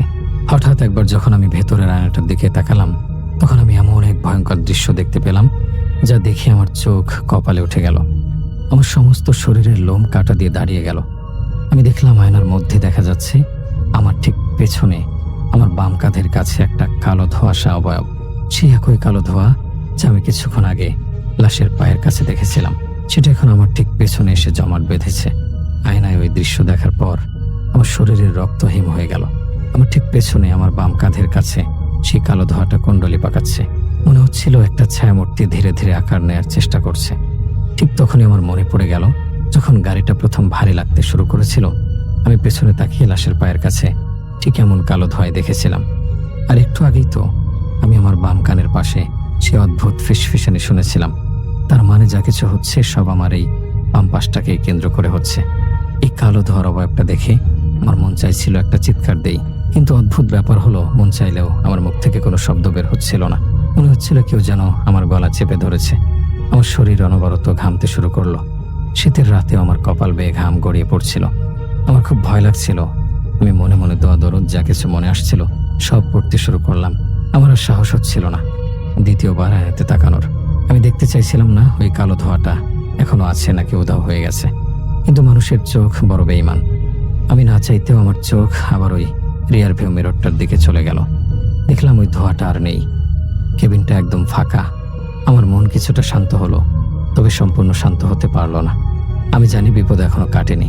ওই মৃত লাশের প্রতি হয়তো কোনো খুব খারাপ জিনিস ইতিমধ্যে আকর্ষিত হয়ে গেছে, যেটা এখন আমার প্রাণের জন্য ঝুঁকিপূর্ণ। যদিও এখন সেই ধোঁয়াটা দেখা যাচ্ছে না, কিন্তু এর মানে এই নয় যে সব ঠিক হয়ে গেছে, বরং যে কোনো সময়। আমি খুব সতর্ক হয়ে গেলাম, বারবার নিজেকে সান্ত্বনা দিচ্ছিলাম, সাহস যোগাচ্ছিলাম, কিন্তু আসল ভয়টা তখনও বাকি ছিল। লাশটা যে ঠিকানায় পৌঁছে দিতে হবে, সেখানে যাওয়ার জন্য এখন আমাকে এমন একটা রাস্তা ধরতে হবে যে রাস্তাটা দিনের বেলাতে নির্জন থাকে, আর রাতের বেলা তো কোনো কথাই নেই। ওই রাস্তায় ঢোকার পর গাড়ি তো দূরের কথা, কোনো কুকুর শিয়াল দেখবো কিনা তাও সন্দেহ আছে। এতক্ষণ তো আমি হাইওয়েতে ছিলাম, মাঝে মাঝে দু একটা ট্রাক বা বাসের আলো দেখতে পাচ্ছিলাম, যা আমাকে কিছুটা হলেও সাহস যোগাচ্ছিল। কিন্তু এখন আমাকে ওই অন্ধকার জনমানবহীন রাস্তায় ঢুকতে হবে। আমার কাজটাই তো এমন, লাশ ঠিকানায় পৌঁছে দেয়া। দ্বিতীয় কোনো রাস্তাও ছিল না যে আমি সেটা ধরে যাব। তাই বাধ্য হয়ে আল্লাহর নাম নিয়ে আমি ওই রাস্তায় অ্যাম্বুলেন্সের মোড় ঘোরালাম। রাস্তাটায় ঢোকার পর আমার মনটা আরো বেশি আনচান করতে শুরু করলো। চারপাশে ঘুটঘুটে অন্ধকার। আমার হেডলাইটের আলো যত দূর যাচ্ছে তত দূরই শুধু দেখা যাচ্ছে রাস্তার দুই পাশে বড় বড় গাছ, যেন দুই দিক থেকে চেপে ধরতে আসছে। আমার বারবার মনে হচ্ছিল কেউ একজন সাথে থাকলে খুব ভালো হতো। এই সমস্ত পরিস্থিতিতে একা থাকাটা খুবই রিস্কের। আমি আল্লাহর নাম নিতে নিতে সামনে এগিয়ে যাচ্ছিলাম। হঠাৎ আমার মনে হলো অ্যাম্বুলেন্সের পেছনে কিছু একটা পড়ে গেছে। আমি স্ট্রেচারের একটা জোরালো শব্দ পেলাম, ধরাস। আমার বুকটা ধপ করে উঠল। স্ট্রেচারটাকে উল্টে গেল, লাশটাকে নিচে পড়ে গেল। আমার মন বলছিল গাড়ি থামিয়ে পেছনে গিয়ে দেখি, কিন্তু আমার ভেতরের অভিজ্ঞতা, আমার ষষ্ঠ ইন্দ্রিয় আমাকে চিৎকার করে বারণ করছিল। আমি মনে মনে সিদ্ধান্ত নিলাম, যাই হয়ে যাক আমি অ্যাম্বুলেন্স থামিয়ে লাশ দেখতে যাব না। কারণ আমি জানি আমি যদি এখন গাড়ি থামিয়ে পেছনের দরজা খুলি তাহলেই হয়তো খুব বেশি বিপদে পড়ে যাব। আমি স্টিয়ারিং আরো শক্ত করে আঁকড়ে ধরলাম। আমার গাড়ির গতি বেশি থাকলেও আমার কাছে গাড়িটা সে আগের মতোই প্রচন্ড ভারী মনে হচ্ছিল, যেন 20-50 জন মানুষ আমার গাড়িতে চেপে বসেছে। আমি হে আল্লাহ করে কোনো মতে গাড়ি চালাচ্ছি, কিন্তু ঠিক এমন সময় আমার কানে এমন এক ভয়ঙ্কর আওয়াজ এলো, যে আওয়াজ আমি কোনোদিনও ভুলতে পারবো না। আমি আমার কানে স্পষ্ট শুনতে পেলাম, কটমট কটমট কটাস, কটমট কটমট কটাস। মনে হচ্ছে কেউ একজন মানুষের হাড় গোড় চিবিয়ে খাচ্ছে। খুব প্রচন্ড এবং স্পষ্ট শব্দটা আমার অ্যাম্বুলেন্সের পেছনে, ঠিক যেখানে লাশটা রাখা, ঠিক সেখান থেকে আসছিল। এই শব্দ এই শব্দ কোনো স্বাভাবিক শব্দ ছিল না। মানুষ সাধারণত মুরগির রান্না করা হাড় চিবিয়ে খেলে যেমন শব্দ হয়, ওই রকম হালকা শব্দ নয় এটা। বরং কেউ যদি একটা গরুর শক্ত কাঁচা হাড় দাঁত দিয়ে ভেঙে চিবানোর চেষ্টা করে, ঠিক তেমন ভয়ঙ্কর শব্দ। কটমট, ক্রাশ, কটাস। নিজের মনের অজান্তেই আমার মনে হলো এটা মানুষের হাড়ের শব্দ। প্রতিবার শব্দের সাথে সাথে আমার বুকের মধ্যে ধকপক করছিল, আমার গায়ের বারবার কাটা দিয়ে উঠছিল। আমি বড় বড় নিঃশ্বাস ফেলছিলাম, নাকে বাঁধা কাপড়টার কারণে নিঃশ্বাস নিতে কষ্ট হচ্ছিল। সেই পচা গন্ধটা যেন এই শব্দের সাথে পাল্লা দিয়ে বাড়ছিল। এরকম হাড়গোড় চিবানোর শব্দ প্রায় 10 থেকে 15 মিনিট ধরে একটানা আসার পর হঠাৎ করে নিজে নিজে বন্ধ হয়ে গেল। কিন্তু এই আওয়াজ বন্ধ হওয়ার সাথে সাথে আমার মনে হলো আমার মাথার ঠিক পেছনে আবারও সেই বাম দিকে কেউ একজন আসছে। এবার আর মনে হওয়াত নয়, আমি অনুভব করতে পারছিলাম, কারণ এবার আমার ঘাড়ের ওপর কারো নিঃশ্বাসের গরম ভাব পড়ছিল। শুধু তাই নয়, আমি রক্তের গন্ধ পাচ্ছিলাম। সেই পচা গন্ধের সাথে মিশে একটা তাজা কাঁচা রক্তের তীব্র গন্ধ আমার নাকে এসে লাগলো। এই অবস্থা দেখে আমি আর মনে মনে নয়, এবার সামান্য শব্দ করে করে আল্লাহর নাম নিচ্ছিলাম। আল্লাহ, আল্লাহ আমাকে বাঁচাও। আমি বুঝে গিয়েছিলাম আমার গাড়িতে শুধু একটা লাশ নেই, তার সাথে খুব ভয়ঙ্কর কোনো একটা অবয়ব, কোনো একটা খারাপ জিনিস রয়েছে। আমি কাঁপা কাঁপা হাতে গাড়ি চালাচ্ছিলাম। একবারের জন্য পেছনে ঘাড় ঘুরিয়ে তাকানোর সাহস করিনি। আমি জানি তাকালেই হয়তো এমন কিছু দেখব যা আমি সহ্য করতে পারবো না। আমি এক হাতে স্টিয়ারিং ধরে অন্য হাতে আবার মোবাইলটা নিলাম। লাশের বাড়িতে আবার কল দিলাম। কল ডায়াল হচ্ছিল কিন্তু কেউই ধরছিল না। আমি 5-7 বার কল দিলাম কিন্তু কেউ কল ধরলো না। আমি মরিয়া হয়ে হাসপাতালে কল দিলাম। তখন হাসপাতাল থেকে একজন স্টাফ কল রিসিভ করলো। আমি প্রায় কাঁদো কাঁদো গলায় তাকে বললাম, ভাই, লাশের পরিবারের বাড়ি থেকে কেউ কল ধরছে না, আপনারা দয়া করে ওদেরকে জানান ওরা যেন এক্ষুনি আমাকে কল দেয়। আমি স্টাফকে এটাও বললাম যে পরিস্থিতি খুব কঠিন হয়ে যাচ্ছে, হয়তো আমি এই লাশ নিয়ে একা আর সামনে যেতে পারবো না। লাশের বাড়ি থেকে কাউকে না কাউকে যেন এখনই পাঠিয়ে দেওয়া হয়। অন্তত পক্ষে মাঝ রাস্তায় আসলেও আমি সেই সদস্যকে গাড়িতে তুলে নিয়ে লাশের ঠিকানায় যেতে পারবো। হাসপাতাল থেকে আমাকে কিছুক্ষণ পর কল করা হলো। কল করে জানানো হলো যে লাশের একজন আত্মীয় তাদের বাড়ি থেকে রওনা হয়ে পড়েছে। এই কথাটা শুনে আমি কিছুটা স্বস্তি পেলাম। তার কিছুক্ষণ পর লাশের পরিবার থেকে একজন আমাকে কল দিল, জানালো যে সে সম্পর্কে মৃত মহিলার চাচা হয়, সে আসছে। আমি লোকটাকে জিজ্ঞাসা করলাম যে সে এখন কোথায় আছে। লোকটা একটা জায়গার নাম বলল। আমি মনে মনে হিসাব করে বললাম যে প্রায় 1.5 ঘন্টা রাস্তা পার হয়ে আসলে সে আমার অ্যাম্বুলেন্সের কাছে পৌঁছাতে পারবে। আমাদের মাঝে কথোপকথন হলো। তারপর আমি নিজের মতো করে যত দ্রুত সম্ভব সামনে এগিয়ে যেতে থাকলাম এবং ওই লোকটাও আমার দিকে আসতে থাকলো। কিন্তু আমার ভয়টা এখানেই শেষ হলো না, কারণ এই 1.5 ঘন্টা আমাকে একাই থাকতে হবে। আর আমি একা নই, আমার সাথে শুধু লাশ নয় বরং আরও একটা এমন জিনিসের উপস্থিতি গাড়ির মধ্যে আছে যা প্রচণ্ড ভয়ঙ্কর ও বিভৎস। আমি অপেক্ষায় আছি কতক্ষণে সেই লোকটা আমার গাড়িতে উঠবে। আমি বারবার আল্লাহর কাছে দোয়া করছিলাম যেন পরিবেশটা স্বাভাবিক হয়ে যায়, কিন্তু ভয়ে আমার হাত পা প্রচণ্ড পরিমাণে ঠান্ডা হয়ে আসছিল। আমি আমার হাতের দিকে খেয়াল করে দেখলাম আমার হাত দুটো ঠান্ডা হয়ে নীল হয়ে যাচ্ছে, অথচ এটা শীতকাল হলেও গাড়ির ভেতরে এমন হাড় কাঁপানো ঠান্ডা ছিল না। এটা ছিল ভয়ের ঠান্ডা। ভয় আমার সমস্ত শরীর ঠান্ডা হয়ে আসছিল, আর সে কারণে হয়তো হাত নীল হয়ে যাচ্ছে। আমার প্রচণ্ড মাথা ব্যথা শুরু হয়ে গেল। ব্যথাটা এমন তীব্র যে সহ্য করার মতো ছিল না। এত অসুবিধার মধ্যে হঠাৎ আমি আবার ওই আওয়াজ শুনতে পেলাম। আমার বাম কানের সামনে কেউ একজন ফিসফিস করে ফিসফিস হাহা এবং হাসছে। সেই হাসির শব্দ, সেই হাসি এতটাই বিভৎস ভয়ঙ্কর ছিল যে একবার শুনবে সে দ্বিতীয়বার কোনোদিন শুনতে চাইবে না এবং মৃত্যুর আগ পর্যন্ত ভুলতে পারবে না। সেই হাসিটা কোনো পুরুষের হাসি ছিল নাকি নারীর হাসি ছিল তা বোঝার কোনো উপায় নেই। একটা ভেজা ঘর ঘরে গলার পৈশাচিক হাসি। সেই পৈশাচিক হাসি আমার কানের ভেতর বাজছিল। আমার মাথা ব্যথায় ছিঁড়ে যাচ্ছিল। আমি কোনো মতে স্টিয়ারিং ধরে বসেছিলাম। ঠিক তখনই আমার সাথে এমন আরো বেশি ভয়ঙ্কর এক ঘটনা ঘটলো, যা ঘটার পর আমার শরীরে কাঁপুনি শুরু হয়ে গেল। আমি এমনিতেই খুব কষ্ট করে গাড়ি চালাচ্ছিলাম সেই জনমানবহীন রাস্তা ধরে। হঠাৎ আমি আমার অ্যাম্বুলেন্সের পিছন থেকে একটা কথা শুনতে পেলাম। একটা মহিলার কণ্ঠ, খুব স্পষ্ট। কেউ একজন বলল, আমাকে কোথায় নিয়ে যাচ্ছিস? এখানেই নামিয়ে দে। আমার পেছনের সিটে একটা মহিলার লাশ। আর লাশ মানে মৃত নিথর দেহ, যার মধ্যে কোনো রকমের প্রতিক্রিয়া করার ক্ষমতা নেই। সেই লাশ কথা বলছে। এই সমস্ত কথা ভেবে আর এই কথা শুনে আমার যেন পায়ের নিচ থেকে মাটি সরে গেল। ভয় আমার কলিজাটা মুখ দিয়ে বের হয়ে যাবে এমন অবস্থা। আমি নিজের মনের অজান্তে চিৎকার করে বলে উঠলাম, আল্লাহ। আমি এই কথাগুলো শুধু একবারই শুনতে পেয়েছিলাম, কিন্তু এই একবারই আমার কলিজা শুকিয়ে ফেলার জন্য যথেষ্ট ছিল। আমি এখন কি করব কিছুই বুঝতে পারছিলাম না। আমি আমার দীর্ঘ ড্রাইভিং জীবনে এত বেশি ভয়ঙ্কর কিছুর মুখোমুখি আগে কখনোই হয়নি। আমি খেয়াল করলাম ভয়ে আমার হাত পা অবশ হয়ে আসছিল। আমি যেন গাড়ির নিয়ন্ত্রণ হারিয়ে ফেলছি।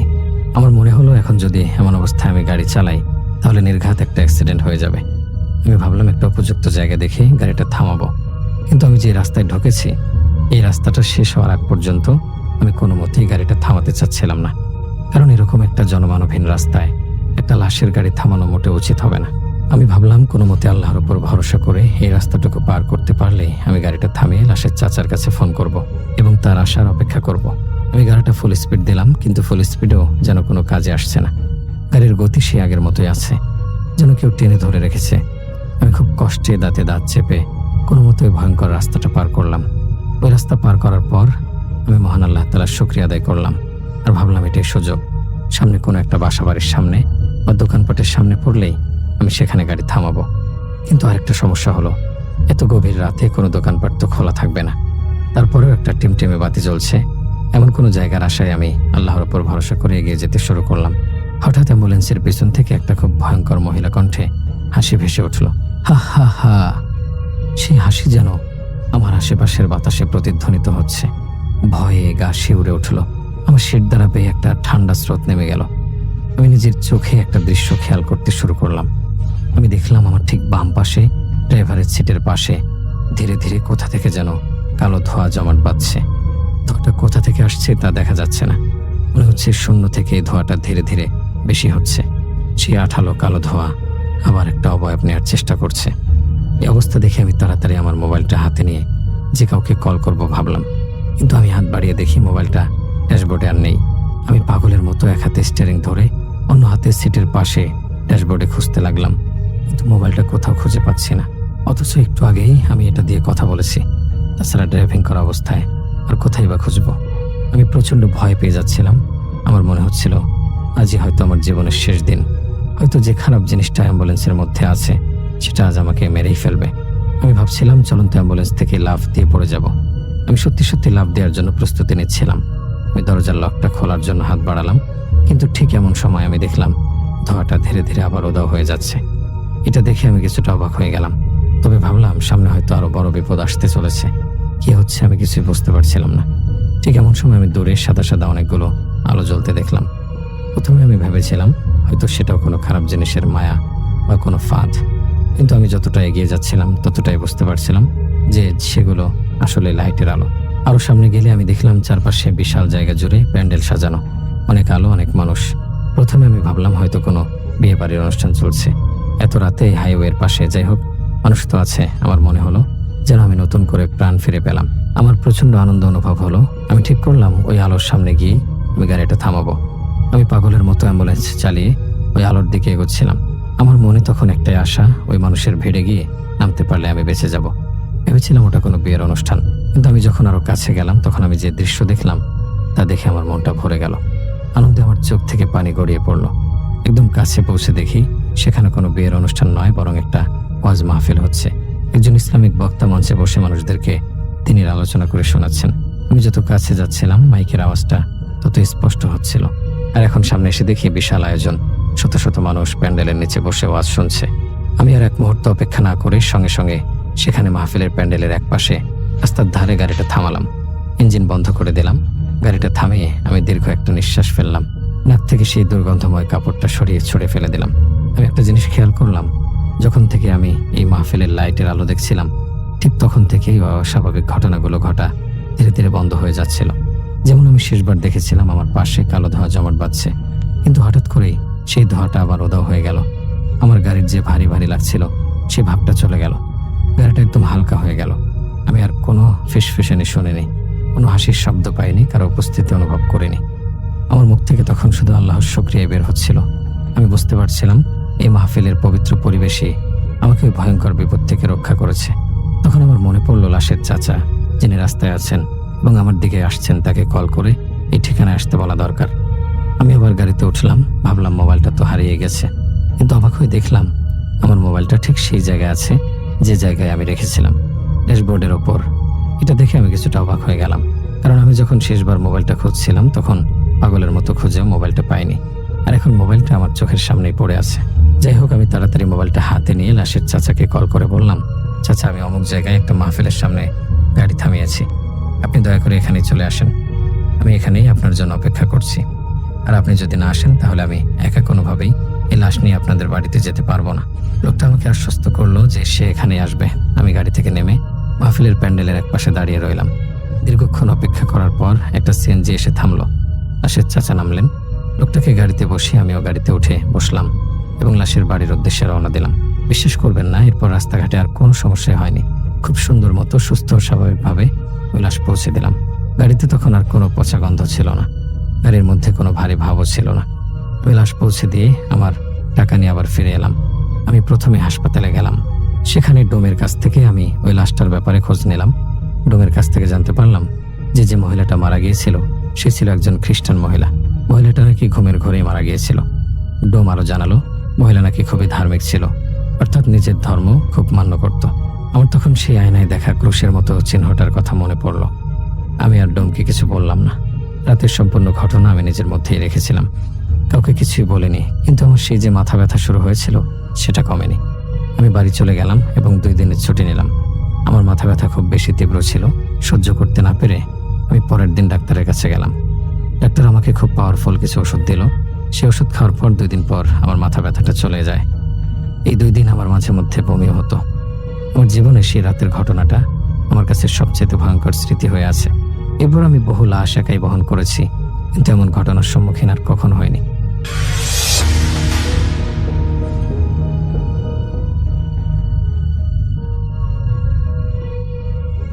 আসসালামু আলাইকুম রাসেল ভাই, আশা করি আপনি ভালো আছেন। আমি জানি আপনি সবসময় ভালো দলেই থাকেন। আমার নাম মোহাম্মদ রাজু মিয়া। আমার বাড়ি রংপুর বিভাগ, লালমনিরহাট জেলা, আদিতবাড়ি থানা। ঘটনাটি ঘটায় একটি ঘটনাটি ঘটেছে আমার নানু বাড়ির এলাকায়। তো আমার নানার সঙ্গে ঘটেছে। মাছ মারার জন্য উনি সবসময় ওই ডোলার যে বড় বড় গর্ত, মানে কাঁঠাল মানুষের জমিতে আল বাঁধে মাটি কেটে ওগুলোর গর্তগুলোতে মাছ মারে। ওনার পরিবার আর কি ওরকম করে চালায়। আমার দূর সম্পর্কের নানা। তো উনি প্রতিদিন ওইরকম করে ওনার সংসার চালায়। তো একদিন আমাবস্যার রাত, সেই দিন অনেক বৃষ্টি ছিল, ঝড় ছিল। তো উনি যেহেতু ওনার পরিবার চালা লাগবে এই মনে করে উনি আর কি ওনার নিত্যদিনের যে প্রতিদিনের যে ওই মাছ মারার পেশাটা উনি ওটা আর কি কখনো ছাড়ে না। তো উনি সেই দিন অসুস্থ ছিল, কিন্তু পেট খাইলে যা করা লাগে, মানুষ তো পেটের জন্যই তো সবাই কাজ করে। তো আমি কথা না বাড়িয়ে ভুল কথায় যাই। ঘটনাটি নানার কাছে যে শুনছিলাম আমি, তো উনি সেই দিনও ওই প্রত্যেক দিনের মতনই উনি ওই মাছ মারার জন্য ওনার ওই দোলার মাঝখানে উনি চলে যায়। তো উনি যাওয়ার পথে একটা বড় বট গাছ, ওই দোলার পেরিয়ে আর কি, ওই বট গাছটা পেরিয়ে ওই দোলার মাঝখানে যাইতে হয়। তো ওইখানে একটা ছিল শ্মশান।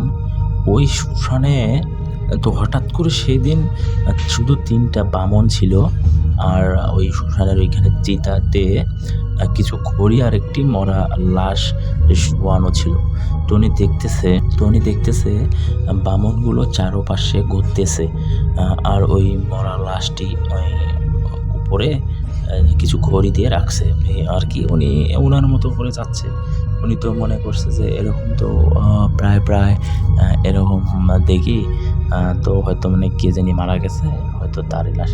ও না, তাই একটু পর উনি যখন মানে এগিয়ে গেল, দেখতেছে ওই লাশটি নাকি ধাউ করে লাশটির ওইখানে আগুন জ্বলতেছে, আর বামনগুলো ওই গাছে উঠতেছে নামতেছে। তার সঙ্গে একটা বুড়ি রক্ত মাখা সে অবয়বের মতো মহিলা, উনিও নাকি ওই গাছে উঠতেছে নামতেছে। এই চুল আরেকজন উপরে আছে, উনি চুল ছেড়ে দিয়েছে, চুল দিয়ে উঠতেছে এবং নামতেছে। আর ওই যে শ্মশানে যে মহিলাটির লাশ ওইখানে শোয়ানো ছিল, যেই লাশটি, ওই লাশটিও নাকি উঠে ওই তাদের সঙ্গে আগুন অবস্থায় ওখানে উঠতেছে নামতেছে, আবার চিতায় আসতেছে। উনি তো দেখে গৌরে বাবা, মানে এই কাণ্ড তো আমি কোনোদিনও দেখিনি, এরকম ভয়ানক জিনিস তো আমি কোনোদিনও দেখিনি। আজকে তো আমার মানে এমনিতেই শরীর খারাপ, তা বাদে আজকে আমাবস্যার রাত ছিল। আমি তো মাছ মারার জন্য এমনিতেই আমার বাড়ির থেকে মানা করলো। আজ মনে হয় কী যে ভুল করলাম। তো উনি চুপি চুপি সিস্টেমে আর কি ওই জায়গাটা যাতে ওকে না দেখে ওই এরিয়া উনি যাইতেছে, কিন্তু ওই রাস্তাটা যে ছিল ওই শ্মশানের সামন দিয়ে। তো উনি যাওয়ার পথে ওনাকে দেখে ফেলছে একটি বামন, একটা বামন ওনাকে দেখে ফেলছে। তো দেখে ফেলা মাত্রই উনি একদম দৌড় মারছে, ওনার যা যাবতীয় জিনিস ছিল পেছনে দৌড়ে একদম আল্লাহ ভরসা হইতেছে আর কি টান। তো উনি ওই রাস্তা দিয়ে দৌড়াচ্ছে। কিছু দূর যাওয়ার পর পিছনে ঘুরে দেখে ওই 3টি বামন এবং ওই মেয়ে অবয়বটি যেটা চিতায় শোয়ানো ছিল ওর পেছনে দৌড় দিতেছে। ও ইচ্ছা মতন দৌড় মারতেছে। পরে যখন দোলার মাঝে বরাবর ওইখানে চলে গেলো, তো ওইখানে কিছু লোক ছিল 2-4 জন। ওইখানে গেল, ওইখানে যে দেখতেছে যে 2-4 জন আর কি মাছ ওইখানে মারতেছে। তো উনি ওই 2-4 জন জিজ্ঞেস করতেছে, দেখেন পিছনে আমার ওই শ্মশানে এরকম শর্টকাটে বললো যে পিছনে দেখেন আমার ঘোরাঘুরি আর মারার জন্য আসতেছে। তো যাদেরকে বলতেছে ওই 3 জনই কিন্তু ওই জিন ছিল, জিন জাতীয় বলতে ওই আর কি খারাপ আত্মার একটা অবয়ব ছিল, মানুষরূপী ছিল। ওরা 3 জন হা হা করে হাসতেছে, আজ তো অমাবস্যা রাত কেউ মাছ মারতে আসে নাই, তোর এত বড় সাহস, তুই মাছ মারার জন্য আসছিস। এই বলে ওকে ধরে একদম চুপানি দিয়ে ওর কল্লাটা পুরো ওই মাটির নিচে তুলে 3-4 বার থ্যাপা মারছে।